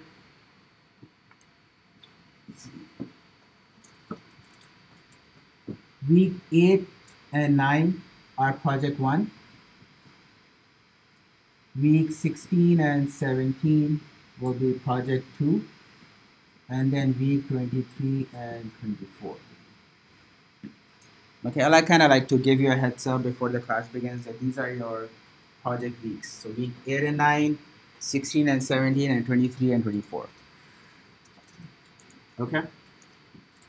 Let's see. So what does this course? So we are going to start with HTML. Then we are going to look at CSS, JavaScript. Okay. Now I know there are people with a graphic designing background. A lot of people use CSS, HTML a lot. So initially, this might be kind of easy for you. So please, I would encourage, try to find somebody. You've seen there are a lot of people who have no idea about programming. Please seek them out, help them out. All right. See what help they need with these things. Okay. Help them out. Share the knowledge that you have gained over time. Make sure that they are also successful. Okay. Then we are going to jump into jQuery.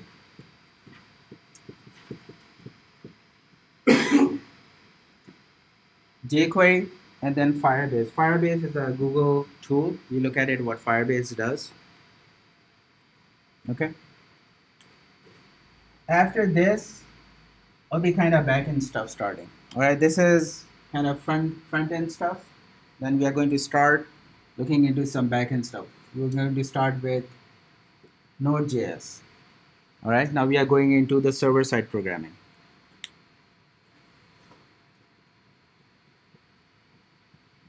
MySQL, we're going to look at the databases. So we'll start with MySQL. Okay.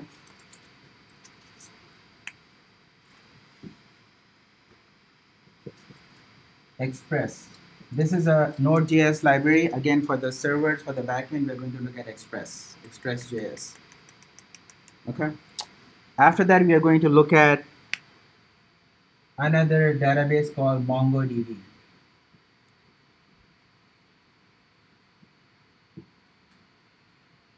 Okay, we're going to, it's kind of different flavor from MySQL. We'll talk more, but we are going to look at MongoDB. All right. Just before MongoDB, at this point, I expect that you guys would be ready for interviewing. You guys have enough knowledge by then that if you are looking for a job, you can start applying that knowledge. After this, it's always going to be a bonus. By bonus, I mean that when you go in interviews, if you're able to answer all the questions for these are the foundations. All right. By this time, everything after this, they will ask you, they'll be like, hey, do you know MongoDB? Do you know the concept? Yeah, I know some stuff. They'll be like, okay, you're fine. And then the last we're going to look at is React.js. Okay. Again, React.js is also a bonus when you go and interview. Okay. They'll ask you questions starting from here, here, here. By the time you get over here, they know that foundation is good. And then if you have a knowledge for React.js, that's always a bonus. Okay, so that's why you kind of keep it at the end of the course. But at the end would be React.js. And then the last topic would be some computer science algorithms. All right. If you take a CS 101 course, they start with like algorithms. They teach you computer science algorithms. So we're going to look at that towards the end of the class to give you a flavor. Sometimes people do get asked in interviews. I've been asked some of the algorithm questions. Actually, I've been asked a lot. So those kind of come up because I am in my day job, I do a lot of back-end programming. So these are kind of important when it comes to back-end programming. Okay. Let's see. Okay, any questions on this? All right, homeworks. Jason has already covered. From my count, I think there are 19 homework assignments. 2 of them are optional. Now, I don't understand why they are optional. I don't agree with it because I teach you something and then you're like, well, it's an optional. People don't do it. Some of them do it. I always encourage people to please do it. but I have to tell you that they are optional. When we get to it, I'll let you know which ones are optional. But 2 are optional. So this makes you 17. Out of 17, you can miss 2 of them. Again, my expectation is please don't miss any assignment. What is happening is that you go through a lecture, you go through a course, and then suddenly, you're like, well, I'm not going to try it. These homework assignments are intentionally very challenging, and they will kind of solidify your concept that you have learned over the week. All right. So again, you can miss 2 of them, but I would highly encourage you to do it. Right.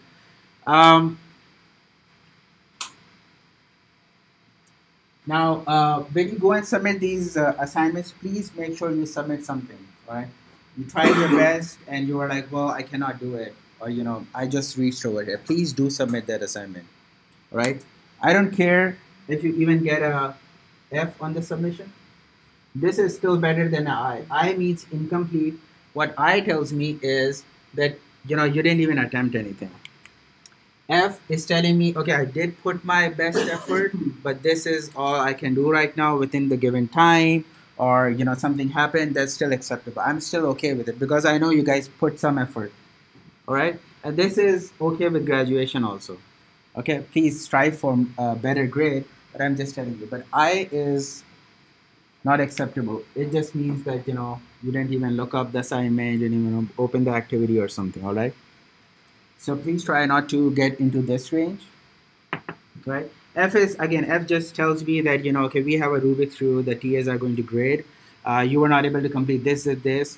Submit a pseudocode. What I mean is type it out in English that this is your thinking, and I think this is how I would do this assignment. And, these are my steps if I knew what to do, like code it out, but this is how I would have done it. That is acceptable, all right? You might get an F on it, but still it is fine. All right, but please make sure you submit something. Okay. All right. Any questions on any one of these? Okay. Just to remind you, your pre-work is due tomorrow. Yeah. Okay. The pre-work, the due date it's for tomorrow. Okay. All right, we'll go through this more. I'll be doing some exercises, lectures. Initially, in the first few weeks, you will see I'm going to be using a lot of PowerPoints. But towards the end, towards the middle, there won't be any PowerPoint. I'll just be coding. It'll be all coding. Okay, initially, just to get into that mode, there are some PowerPoint presentations that I would go through. But after a few weeks, there won't be any PowerPoint presentations. Everything is going to be coding. All right, I'll be doing coding. You guys will be doing activities in the class. Okay.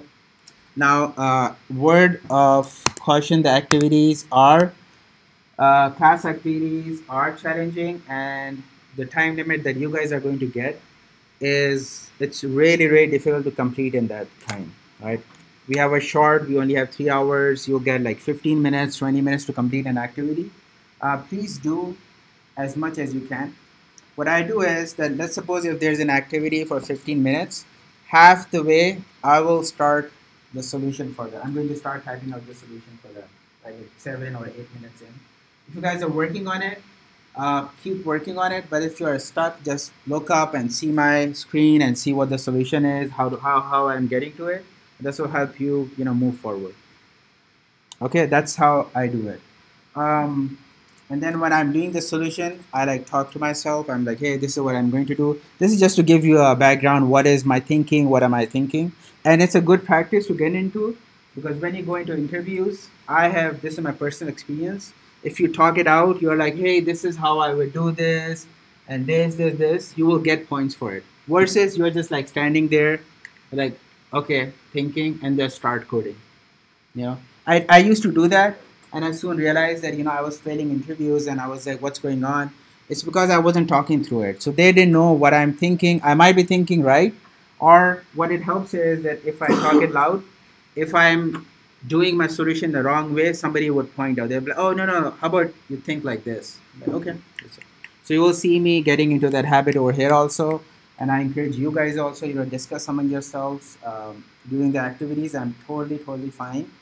pair up, do that exercise, I'm totally fine with it. I would actually encourage you guys, right?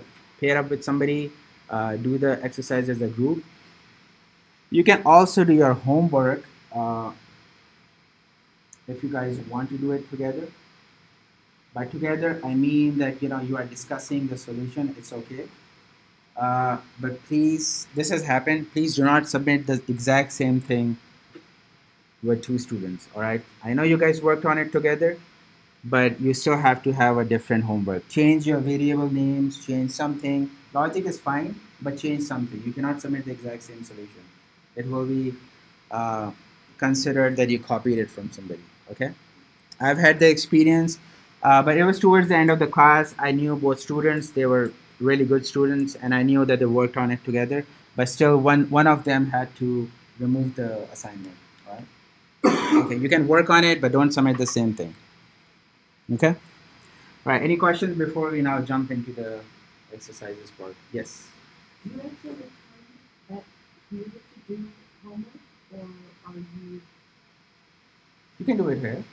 You actually have the time. I was thinking we would be lecturing. Oh, lecture. So after the lecture, the office hours are from 9:30 to 10. We have to close the campus at 10, so you can be here until 10 after that. Or you can come a little bit early. I think it opens up at like 5:30, a little bit more. So you can come early and sit over here before the class. Yeah. Don't tell me that you guys can come here. Then I want to know. Maybe a lot of things as possible. Okay, keep your ears closed. So there's a class on Monday, Wednesday also over here. They are here at the campus. So if you want to come on Monday, Wednesday, sit over here, do it. That's also fine. What? Nothing. Yes. Yes. Yeah. Yeah. So like your pre-work is due tomorrow, so 11:59. Okay. Any other questions?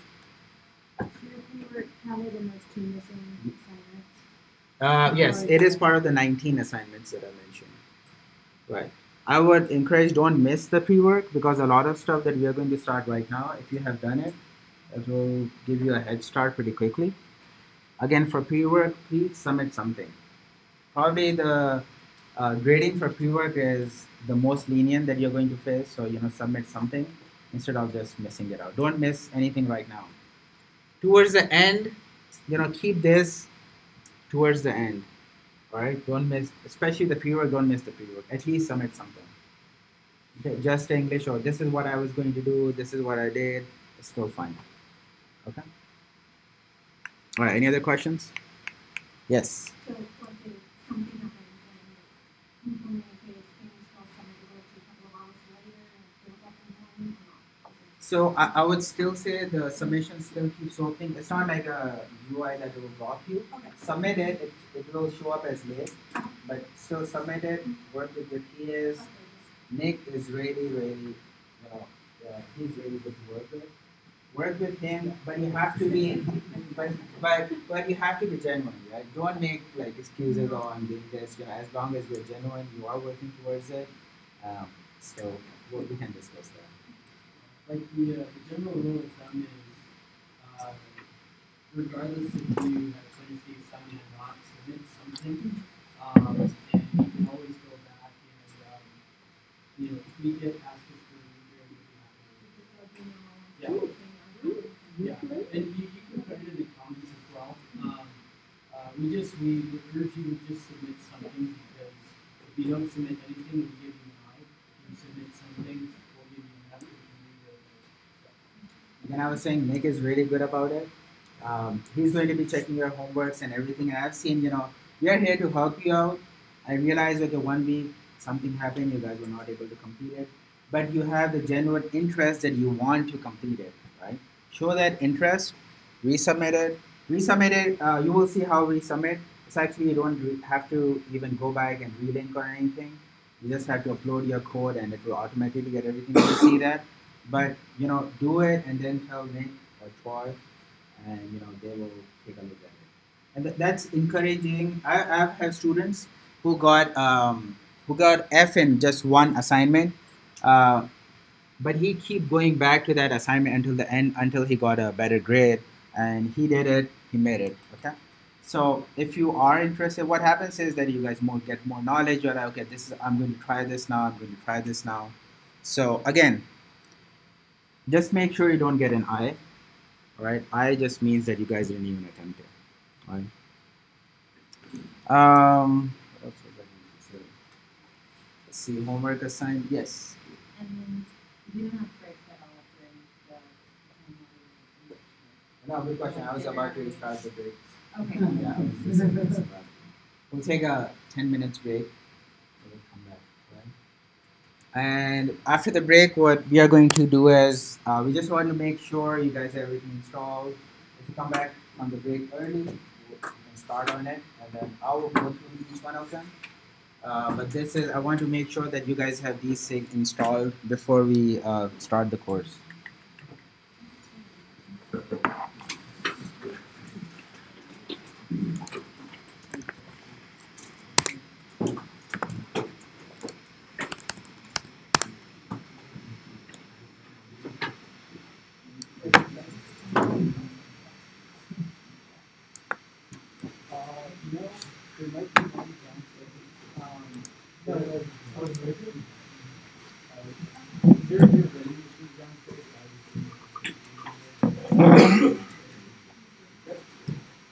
There are vending machines downstairs? Yeah.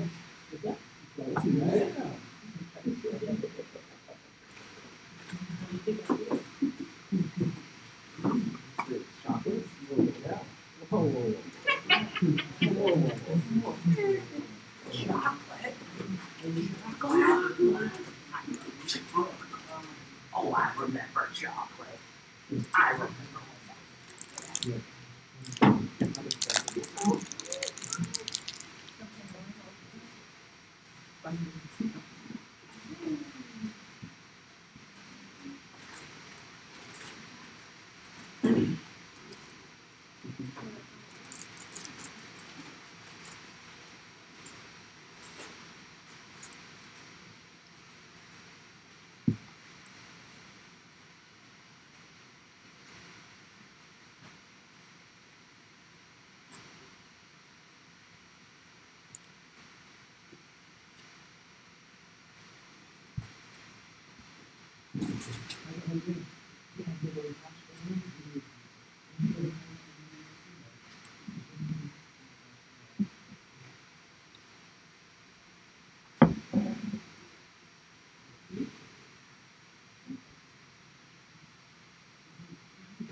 So it's normally not in like the Slacks. No, I try to get away from the Slacks because then like I would have 14 active classes, like 8,000 notifications.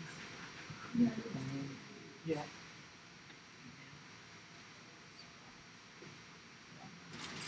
But honestly, it's the best way to get a hold of me is just email or send a support notice. Otherwise, I'm just finishing the class.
Number 3, Apple P.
All right, let's go ahead and get started. To rule, verify everybody has it. The first thing is Slack. Is everybody on Slack?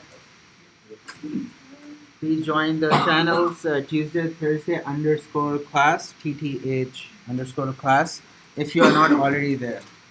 And the second one you will join is the Saturday underscore class. So anything that we'll be discussing here, your activities, the TAs will be posting to the Tuesday, Thursday class. On Saturday, you guys have a combined class with the cohort from Monday and Wednesday. All right. So any activity, everything would be, all the communication will be on this channel. All right. I have a, what is it? You have to join it. Join. It's already created. You just have to join the channels. Okay. I have a desktop. Yes. It's AZ. If you are already at this point, don't worry about this. But there were some students who were not registered to this organization. That's what they call it in Slack. That's why I posted over there. But if you are here already, don't worry about the top part. All right, this is for anybody who's hasn't installed Slack or is not registered. Is there anybody over here? Everybody is on Slack, right? Okay. So I have a desktop version of Slack on my computer also. I know a lot of people might be using the web version. If you want, they come up with a desktop version. You can install that. I have Slack on my phone also. We use Slack at our company also, so I have that on my phone. I would at some odd times, I would send some communication. So make sure you guys are on Slack and reading that Slack messages. Okay. All right. So that was easy. Second is the Visual Studio Code. I hope everybody downloaded that. And then let's go ahead and start that to make sure.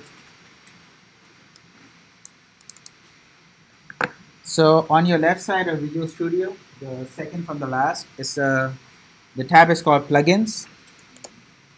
So Visual Studio is the environment you guys will be writing the code, and it comes with a lot of plugins. They have like many plugins. There are a few that I use a lot, and I would encourage you to install those as well. The first one I would say is Live Server. So search that in the plugins and install that. It's called Live Server. This is that plugin. Excuse me. The second one is VS Live Share.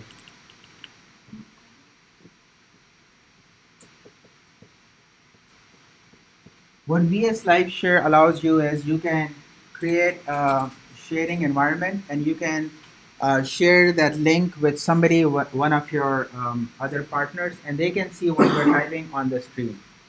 Right? It kind of creates a virtual desktop kind of feeling. You install it, run it, and then you can share it. You click this button, it will give you a link. You share it with somebody else, and they will join your session, and they can see what you are typing. They can jump in and they can start typing also. So this is a really cool one, VS Live Share. Okay. The third one for now is called Visual Studio IntelliCode. Visual Studio. So other languages also have that. What it does is that you type it out something, and then it will help you complete. It's kind of like an autocomplete feature. All right, you're writing some syntax. It's going to give you some options, and it will say, "Hey, is this what you mean?" So this will allow you to complete the syntax. Yes. Okay, I had notes left from something else, and I'm having trouble with it working. So you're way past. Okay. So are you on this? So how it should be looking like is. Let me open my Slack here. So on your Slack, this is the organization that I'm seeing. Are you in this? If not, then you have to do this plus sign and then sign in. You see the sign into another workspace. And then you need to search AZ. It will say something at something. Oh, yeah. So we just need to, you know, that you use for, you don't have to do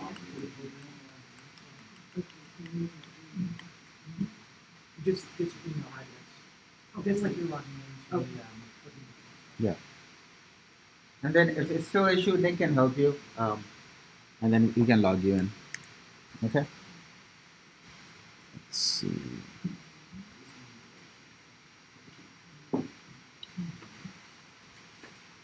All right, what is the next one? Okay. All right, everybody good with this for now? Okay. The third tool is Git Bash or Terminal. For people who have Mac, they don't have to worry about this step at all because Terminal kind of gets installed already. But for Windows, you need to have a tool called git bash. Extremely, extremely important. Make sure you guys have git bash. All right, and when you open git bash, it will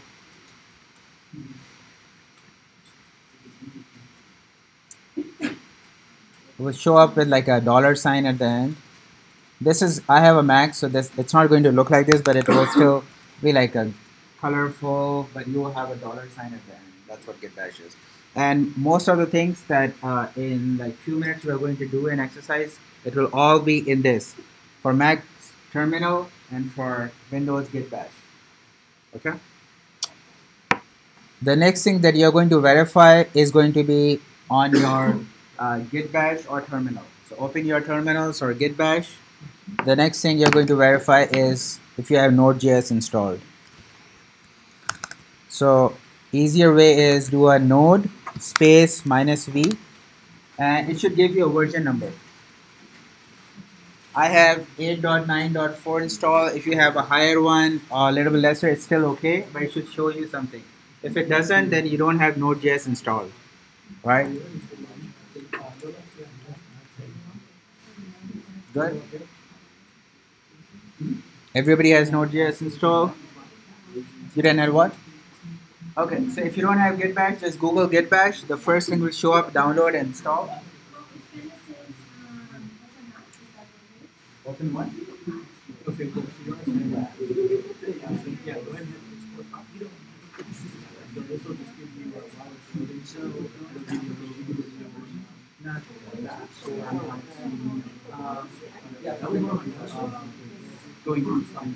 Yes, it's one so you can either type terminals, which might be the easiest way to find it. Once you get to the screen, you just start typing on there.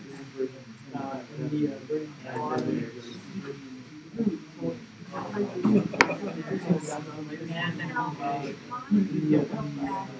task one, very bottom, all right, the next thing you're going to verify is Heroku. So simple is if you type in Heroku, to give you some commands like a help thing. Right. Yeah. This is not as important right now. If you have it installed, it's good. If it's not installed, go ahead and install it. But right now, it's okay if you don't have it. But if you type in Heroku, it should show you some help commands. I'm sorry. What did we just say? Heroku.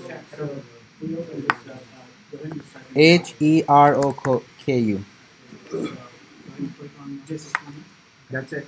Enter. Heroku. Heroku. So now we're going to take that workspace so that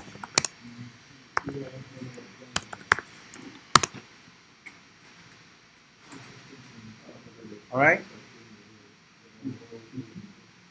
And then the same email that you.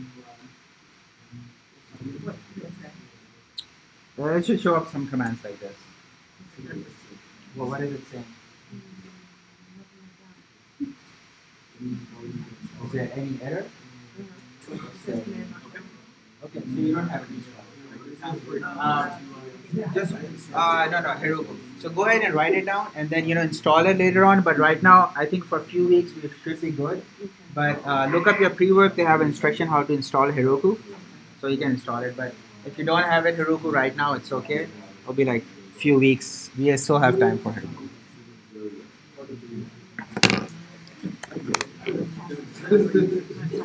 All right. The next two things are not softwares. You should have been signed into GitHub. You should have an account on GitHub. If you do not have, please create an account. All your submissions, all your homework assignments are going to be through GitHub.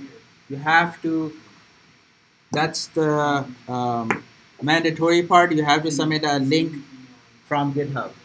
And we'll see what to do with it, but you still need to have an account on GitHub. Okay? The next thing it doesn't mention over here, but there's another website called GitLab. Please create an account on this also. And I checked everybody's IDs. Everybody should have access to it. but go ahead, log in into your GitLab.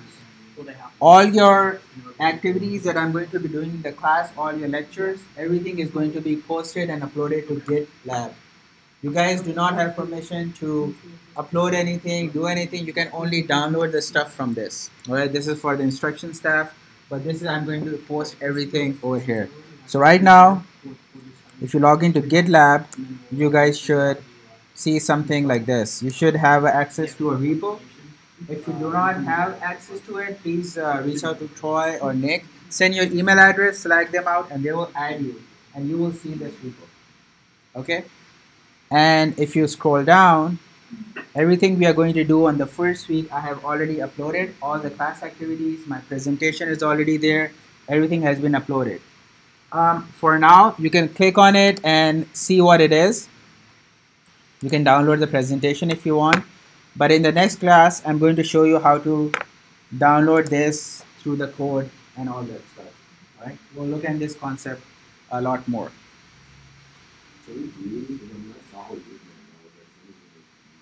Some look what? Like the basic stuff. If I saw the homework in there, I don't know, like yeah. Yeah, I uploaded last week. Okay. I was going to do it, but I don't want to do it. Oh, you want to try? It's okay. It's there. As long as the solutions are not posted, I make sure that the solutions are not there.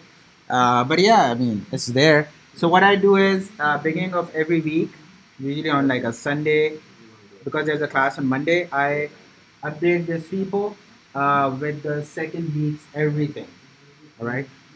Those things are kind of broken down by the number of days, but everything I'm going to upload over here. So yeah, you're right. If you see right now, everything that we are going to do this week is already there. Even the homework, we are going to discuss everything. I'm going to show you what the homework is and all that stuff towards the end of the week. But everything I uploaded from the first day, so it's over there, you guys. If you guys want to see it.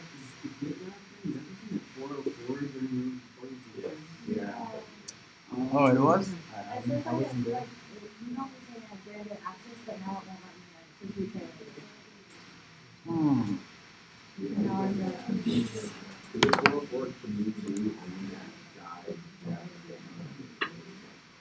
Don't worry about it. 404, if that's what you want.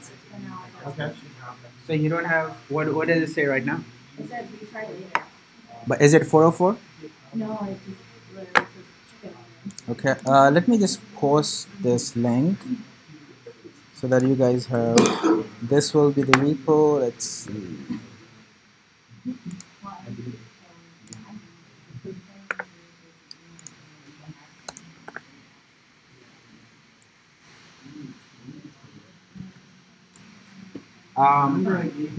Is this, are you the first one?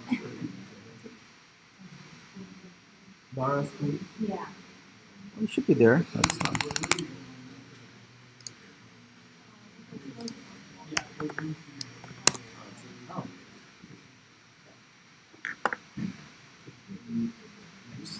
You should have access. I just tried logging in, it wouldn't let me, and then I clicked forgot password, and then it just let me in.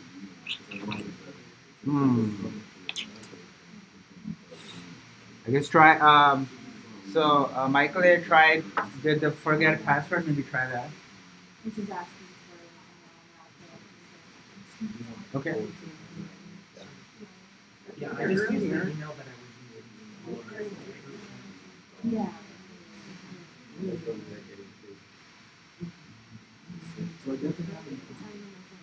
have an account? Okay. I'm sure why does GitLab does this? Not on here? Yeah. That's so weird.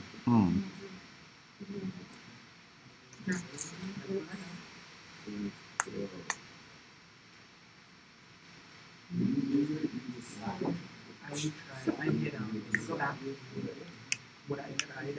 I don't know why this worked. I forgot. Even if this, if you're not able to go to the website, in the next class I will show you a different way, and you can download everything on your computer. It will be the same way. We can go through it as long as you have an account on it. And I think I verified mostly. I mean, everybody on my roster is added to this one. So I'll show you in the next class how to download this code on your computer. it will serve the same purpose. Some of my students never even came to this website because everything will be downloaded. You can go and look from there. We'll take a look at that in the next class. So what am I supposed to see when I get to If you are added, you should see a repo like this, AZGIL. Let's, okay. Yeah.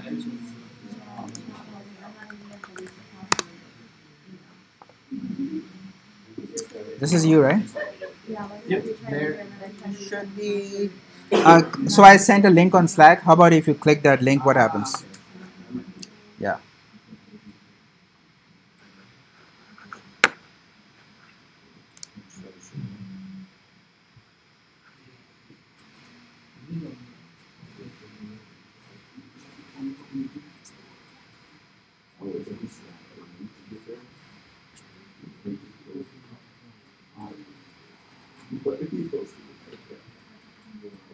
Yeah, but he's not added because he's still getting the floor. Okay.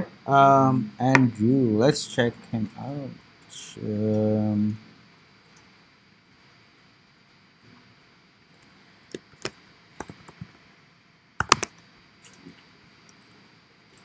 If you just like me your email address, and I will go ahead and add you.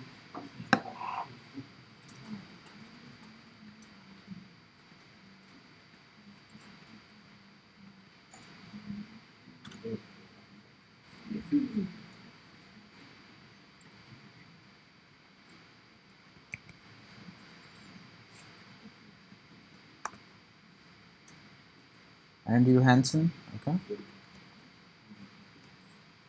You should be good now.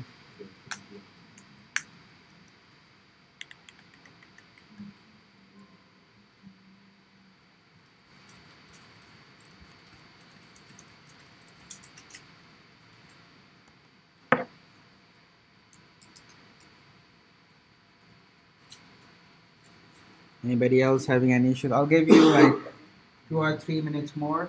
And we'll start the last half hour of the class lecture. If you are done, please start closing your laptops. We'll go through some of the concepts. Start in like a couple of minutes.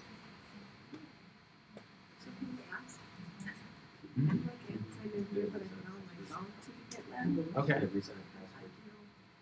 Yeah, that's kind of weird. I don't want to do it on my phone. Right. No, but that's what I'm saying. It's still okay as you can sign in. In the next class, I will show you how to download everything on your computer. So you probably won't even have to come to the downloaded website. this already. Oh, you did? Yeah, this How is did you what download I it? did do. And I did it today. And I thought I said remember parts, but I didn't. So you have all the lectures on your computer? Oh, this I have Yeah, this one. two. This one? There's the HTML one. Yeah. So you downloaded all the activities on your computer? No. Oh no. Oh, that's what I I'm just have saying. them on here. Oh yeah, that's no, okay. So that's all I've got is that. Right. In the next class, I will show you how to download this to your computer. Okay. And then you don't even have to come to this website. It looks like you already have access. I check your access. You should be able to download everything. And I will show you in the next class how to do it. Okay. I just wanted everybody just sign in over here. Yeah. You're not even getting a reset password. It's not. Okay. I know that this is email because I got it saying that I had access to this email. Okay. Like it's not. Okay, after the class, I'll try something. And I'll show you how to download it. If it works on your computer, you don't even have to worry about this. Because all these activities you will see on the page are a lot of coding part, and we will just be opening those activities in our Visual Studio, so you don't even have to come over here. I'll show you after the class.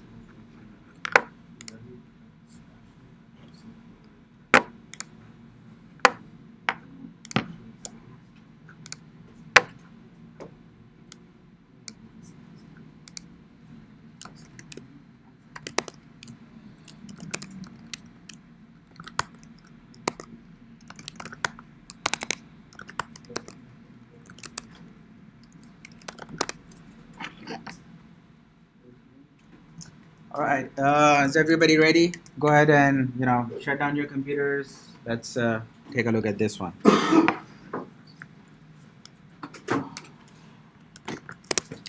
So this is our terminal for Mac users, and then you guys have Git Bash installed for your for Windows. Okay. Now, what is Git Bash? For now, for today, Git is a version control for your coding, and we'll see in the next class on Thursday what it actually is and what it is. Right now, just understand that when you're coding, you need some kind of version control. We'll see what it means. And that's where Git comes in. Okay? What is Bash? So, you know, your Windows operating system, it has a GUI, graphical user interface, right? You interact with the operating system, you do some things. Bash is an interface for Linux and Unix systems, right? You don't have a graphical interface for these systems, so their interface is called Bash. Now, Git, this software is created on Linux, all right? And since it is on Linux, you can only run it on a Linux environment, all right? So why does my Git or my tool works on my MacBook on this terminal? Because it's Unix. Because it is Unix. All right, your Mac, the underlying layer, the operating system is Unix. That's why I don't have to install anything extra. Windows is a totally different operating system. That's why you need something. And this is a simulator. It's faking that you are running in an environment which is a Linux environment. All right, that's why you need this extra tool on your Windows machine. Again, this is not necessary to understand as part of this course, but I always like to go back and study and see, hey, where is this name coming from, or why is it required? So I like to share some of those stuff. If you get it, it's good. If you didn't, it's still okay. We can still do things without understanding this. But again, everything you're going to do in this class, the commands I'm going to show you, especially for Windows people, because they kind of get confused between Git Bash and command prompt. They kind of look the same thing. Please don't run any of these in your command prompt. There's a way you can set it up, but for now, for easy access, just make sure everything you're doing is in Git Bash. For Mac, you don't have to worry about it because you just open your terminal.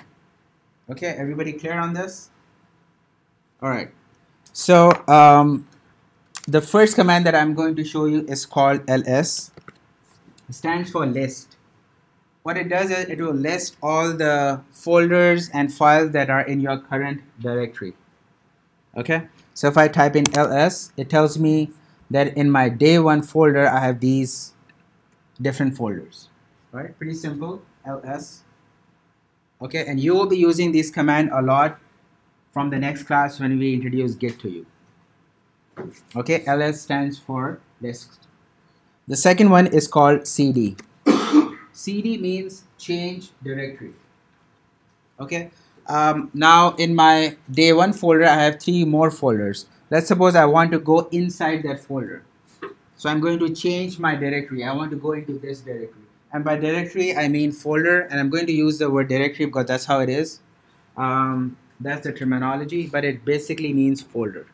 All right. So now I want to go in this folder. I'm going to say 01-console commands, enter.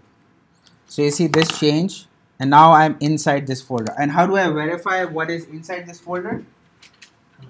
ls. So let's go ahead, and if I do ls, it will show me some different files. Tells me that I'm inside that folder.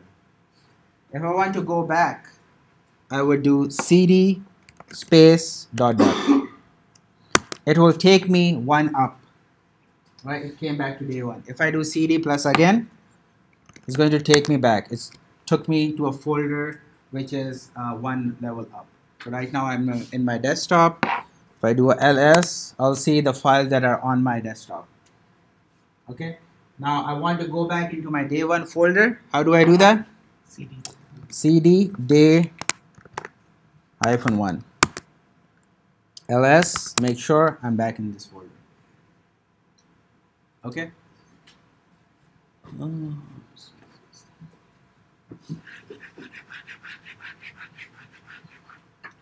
The first we saw was ls, then cd ...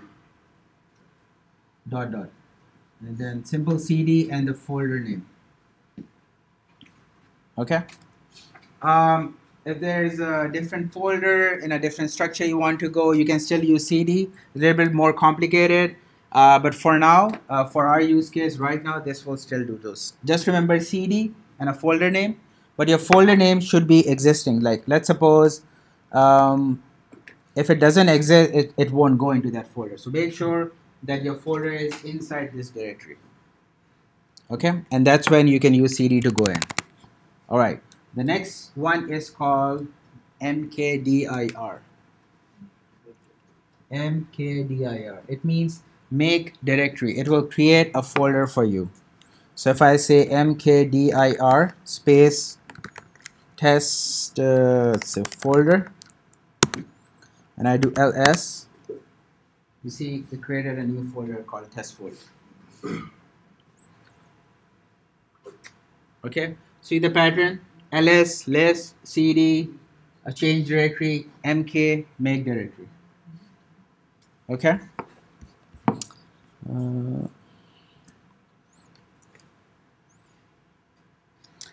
All right. Here's another cool thing I will show you. So let's suppose, let me create a folder. Let me go inside my test folder. So I'm going to do a cd test folder ls. So I'm inside my test folder. It's empty right now. I'm going to create a directory mkdir.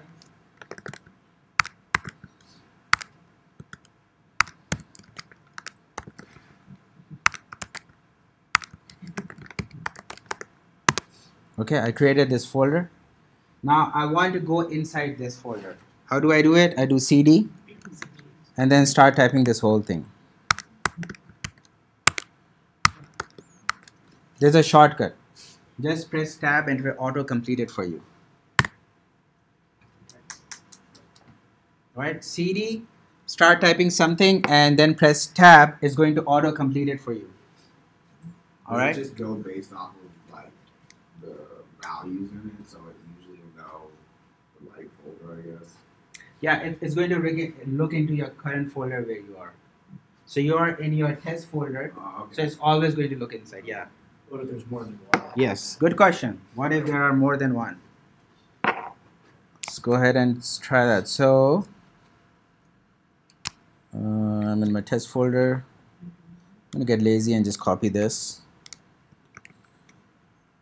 Let's suppose I have this. So you can still do it. What it will do is it will match how far it can go. So it will stop where everything is common, and then it will say, this is the most I can match. There is a conflict after that. What do you want to do? Then either you can type in minus and then it will autocomplete, or if you press tab twice, it's going to show you what are the two options. So it is saying my two options are this and this. Also will show you. Yeah, it will show you. Let me remove, maybe it's not clear enough. Let me clear this.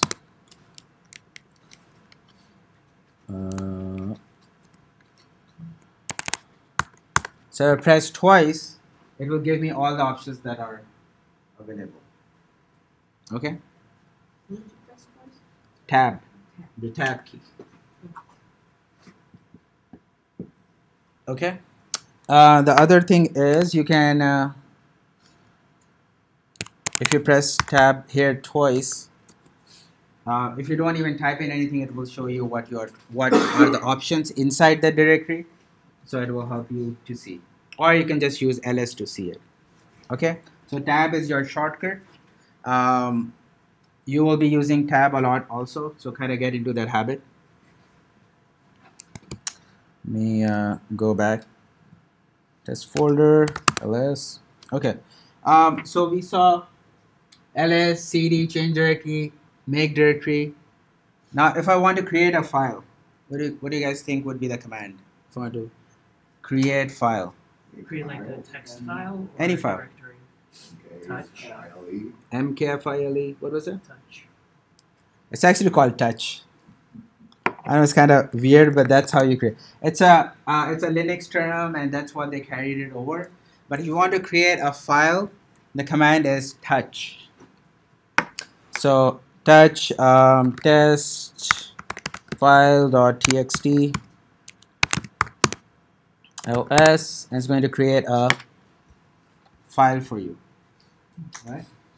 So if you want to create a folder, mkdir. If you want to create a file,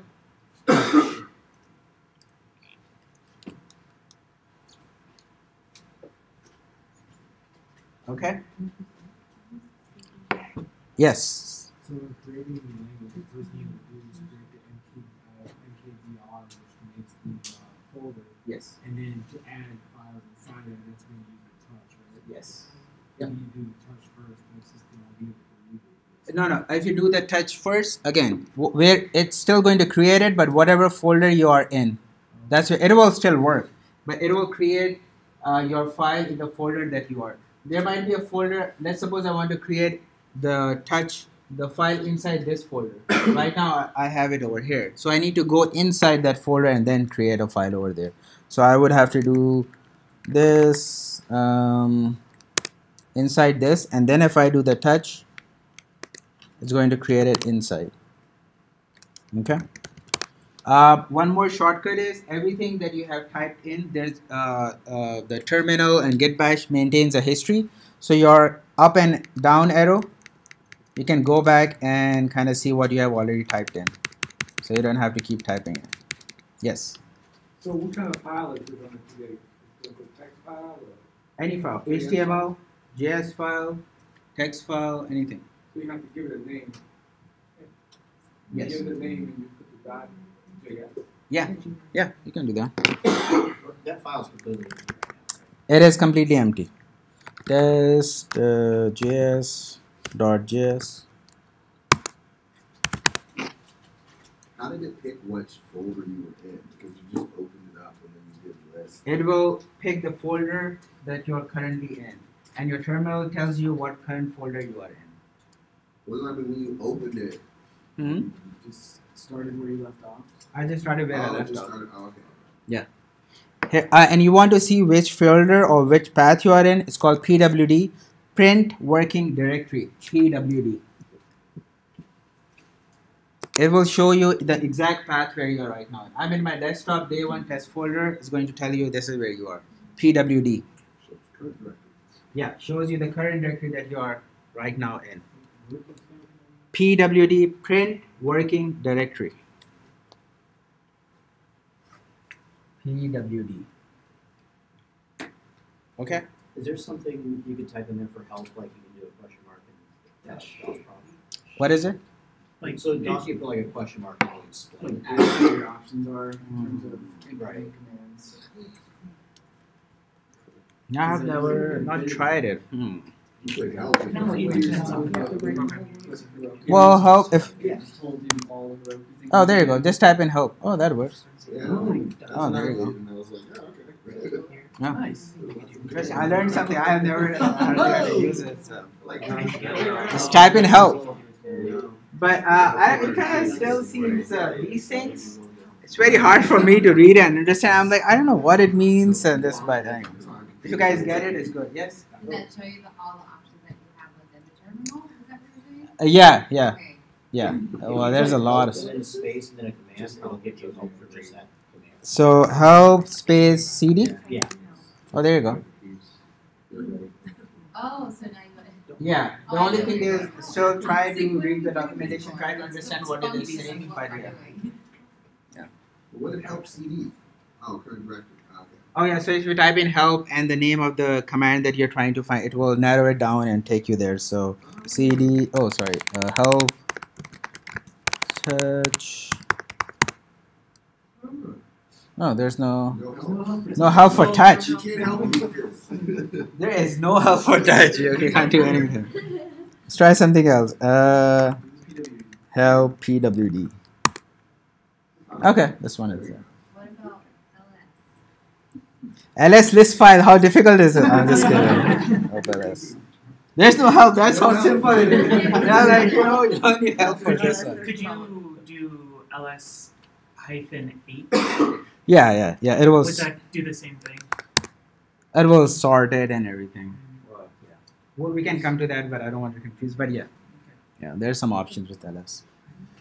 Okay. Now let's see what else. Let me Now let's see where we are. I'm here. Okay. There's another one called. So these are more important. Let me show the remove first. So if you want to delete something, if you want to delete a file, it is rm and then the file name. Rm remove file name. Let's go back. My test file is gone. Okay. Rm for removing a file. Okay. If you want to remove a folder, it is rm space minus r. Rm space minus r and then the folder name. Okay, I'm going to remove this folder and it's going to delete that folder. Minus R? Minus r. Rm space minus r for folder. If it's just a file, then just rm and the file name.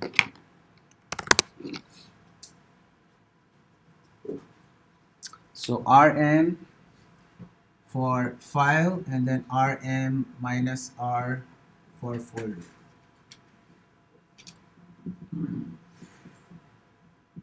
Folder or directory. Keep this in. Okay. Yes. Doesn't it capital R for a certain kind of file or something? Yeah. There are different variations, and we can go through. But to keep it simple, just right now, delete the folder using minus r. Yeah. Lowercase. Yes. So to remove the file, it's just rm. To remove the directory, rm. Yes. Rm space minus r. So you said that files, or no, I'm sorry, that's folders. Yeah. Okay.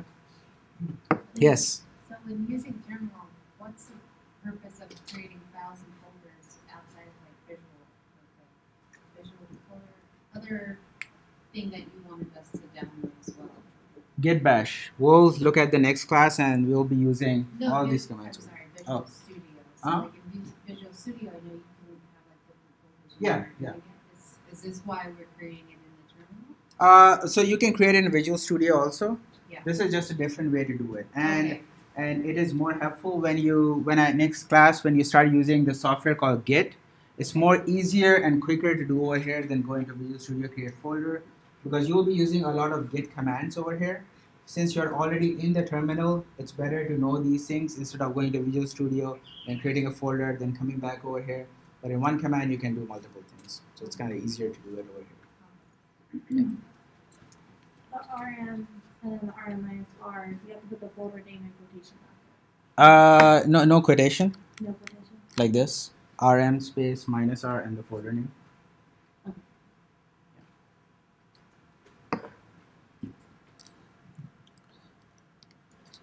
Okay, so these are all the commands that are most important that you will be using very, very frequently when we go into Git and all that stuff. Some of the other ones, I'll show you two more quickly, but I have rarely used them and I highly doubt you guys will be using it. There's one that you can rename a file. So this is called, let me see, MV. It's called move. MV will rename a file for you or a folder if you want. So if I just do test.js and give it a name test2.js,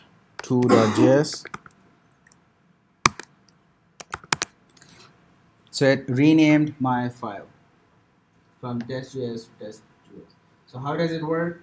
MV and then the name of the original file and the new name. Again, it's good to know. Keep a note of it, but I highly doubt you are ever going to use that. Renaming a file. There's a second one called copy, CP. So CP, it makes a copy of the same file. Let me see. So it's the exact same copy. Be careful with the CP command; it's going to override it. If you have a, if you type in the same thing and it already exists, it's going to override that file. So again, CP, copy, move. Good to know. We'll do an exercise about these two commands, but I highly doubt you're going to use those. It's much easier to do a Control C or a Control Command C and Control Command V versus going over here and doing the CP and all that stuff. Okay, but those two are here, CP and MV. MV will rename, CP will copy. Okay. One more command is, oh sorry, I use clear. It will clear your terminal so that if you guys are interested, it's called cd space tilde. cd space tilde.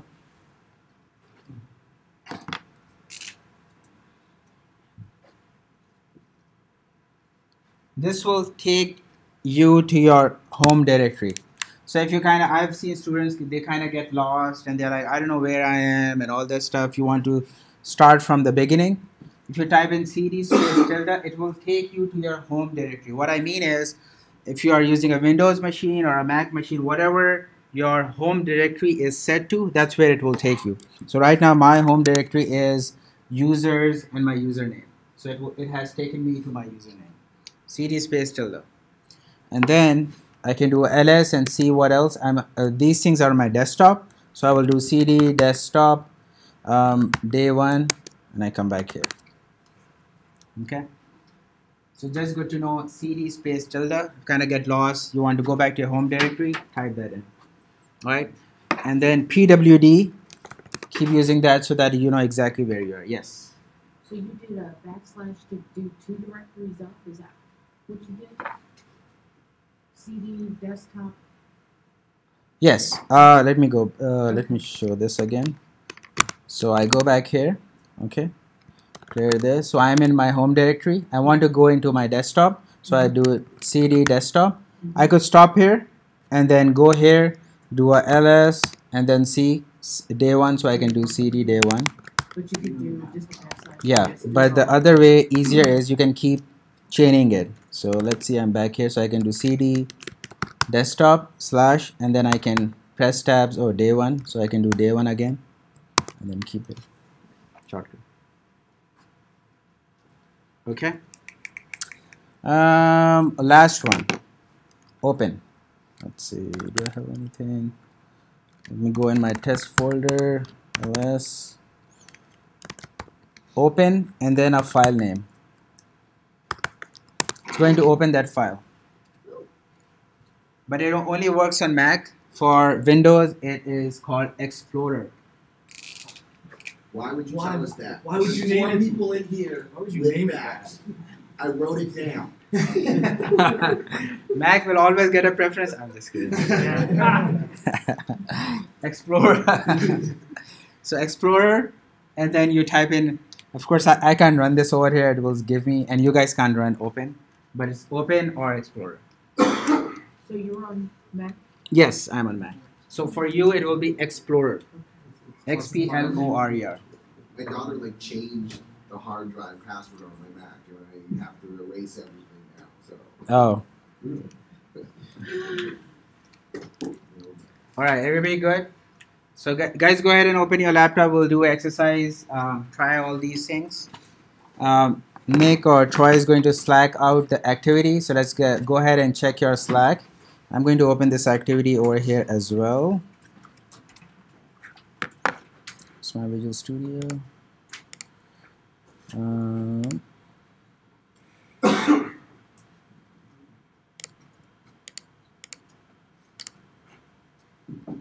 So this is the goal. So we're going to create a new folder with the name self-destructing folder. How do we create the folder? mkdir. Okay. Second is create a new text file. Create a file with touch. Okay. Then copy that file inside that folder. The copy command was cp. Try this one and see how would you do that. And then deleting a file is rm. Deleting a folder is rm space -r. So try this on git bash, Windows first, and then terminal.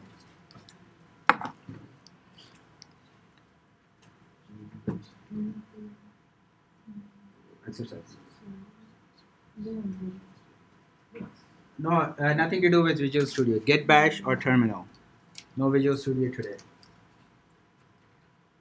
Do you just want to make the folder on our desktop? Yeah, anyway, yeah, start with desktop. You're going to delete it in the end, so just keep it at desktop. Simpler. But go back and create a, I like to organize stuff, so maybe create a folder that you're going to put all your activities in and everything. So you can start with that. But right now in this one, in the end, you see you're going to delete it anyway, so you can create it anywhere.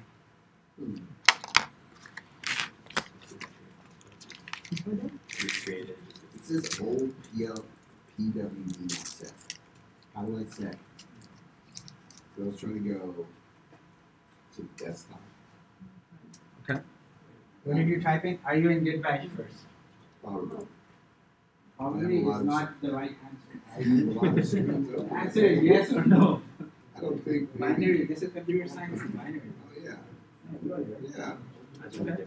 Well, okay. Running out. Maybe I did make.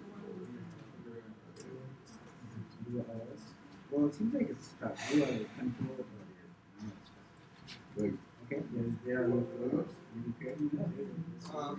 Do a CD inside the well, hold on. So number 2 is oh yeah, create text outside. So you're creating this file outside the folder in number 2, not inside the folder right now. Okay.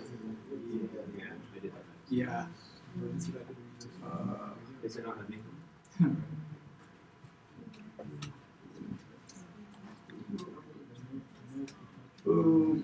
Copy.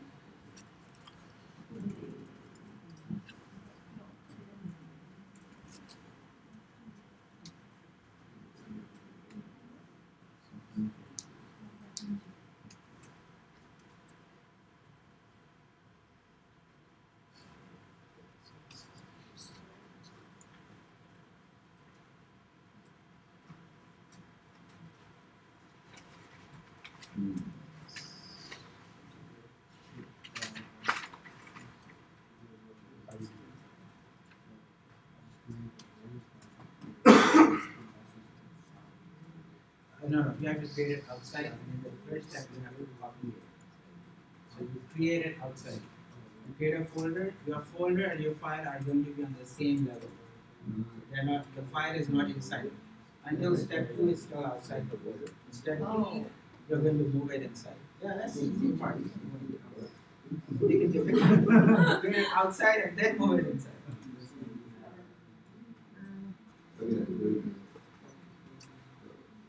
So when we start deleting everything, do you want us to do that while we're inside the directory, or do you want us to be at the main So give it a try. See what happens if you're inside the directory and you try to delete it. Does it give an error?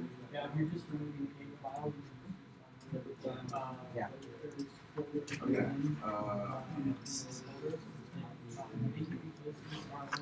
Those of you who are already kind of completing, try this. Create a folder without the hyphens with spaces. See what happens. If you create a folder saying mkdir self space destructing space folder, see what happens if you add a space over there. Yes. When you do copy, you say copy and then the file name and then where you want to copy it to? Yes. The source and your destination. Okay, so we did a CP. Okay, so Okay. am I just gonna delete this? I don't know.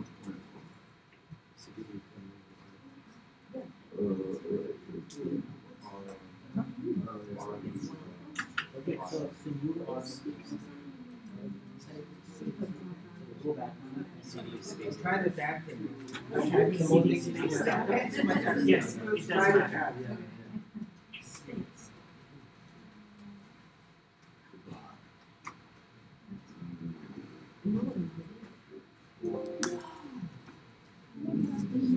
What? Okay.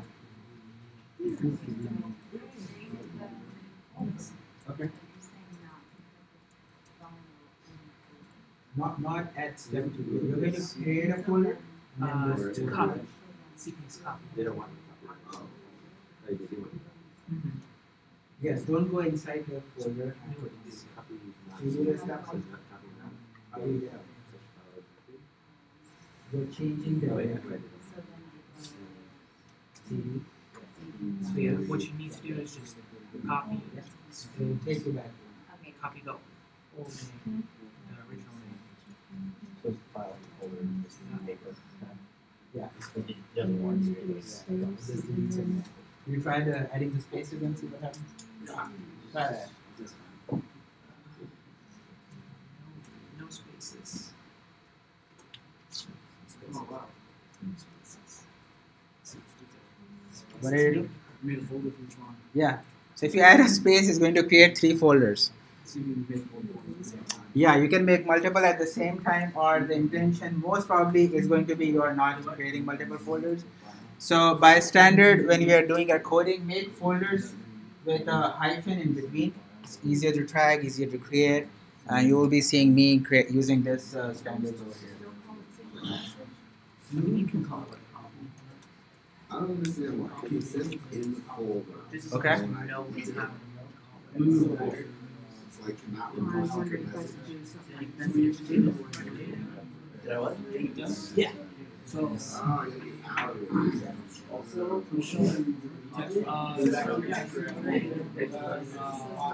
they, because they got a copy of the email, so see,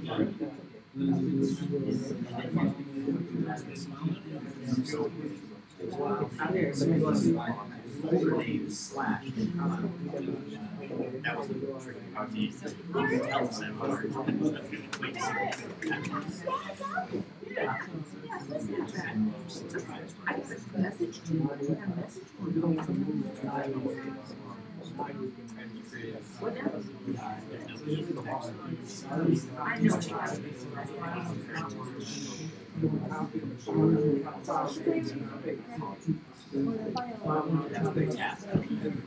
So it's 9:30. I'm not going to go to the next topic. If you are done, you feel free to go. But I'll be here until 10 for past hours. Any questions? I'm going to be here. Ask me, and then I'll see you guys on Thursday. We'll be looking at HTML and Git. Okay? Make sure go back, redo this exercise, make sure you're quite comfortable with this. Alright?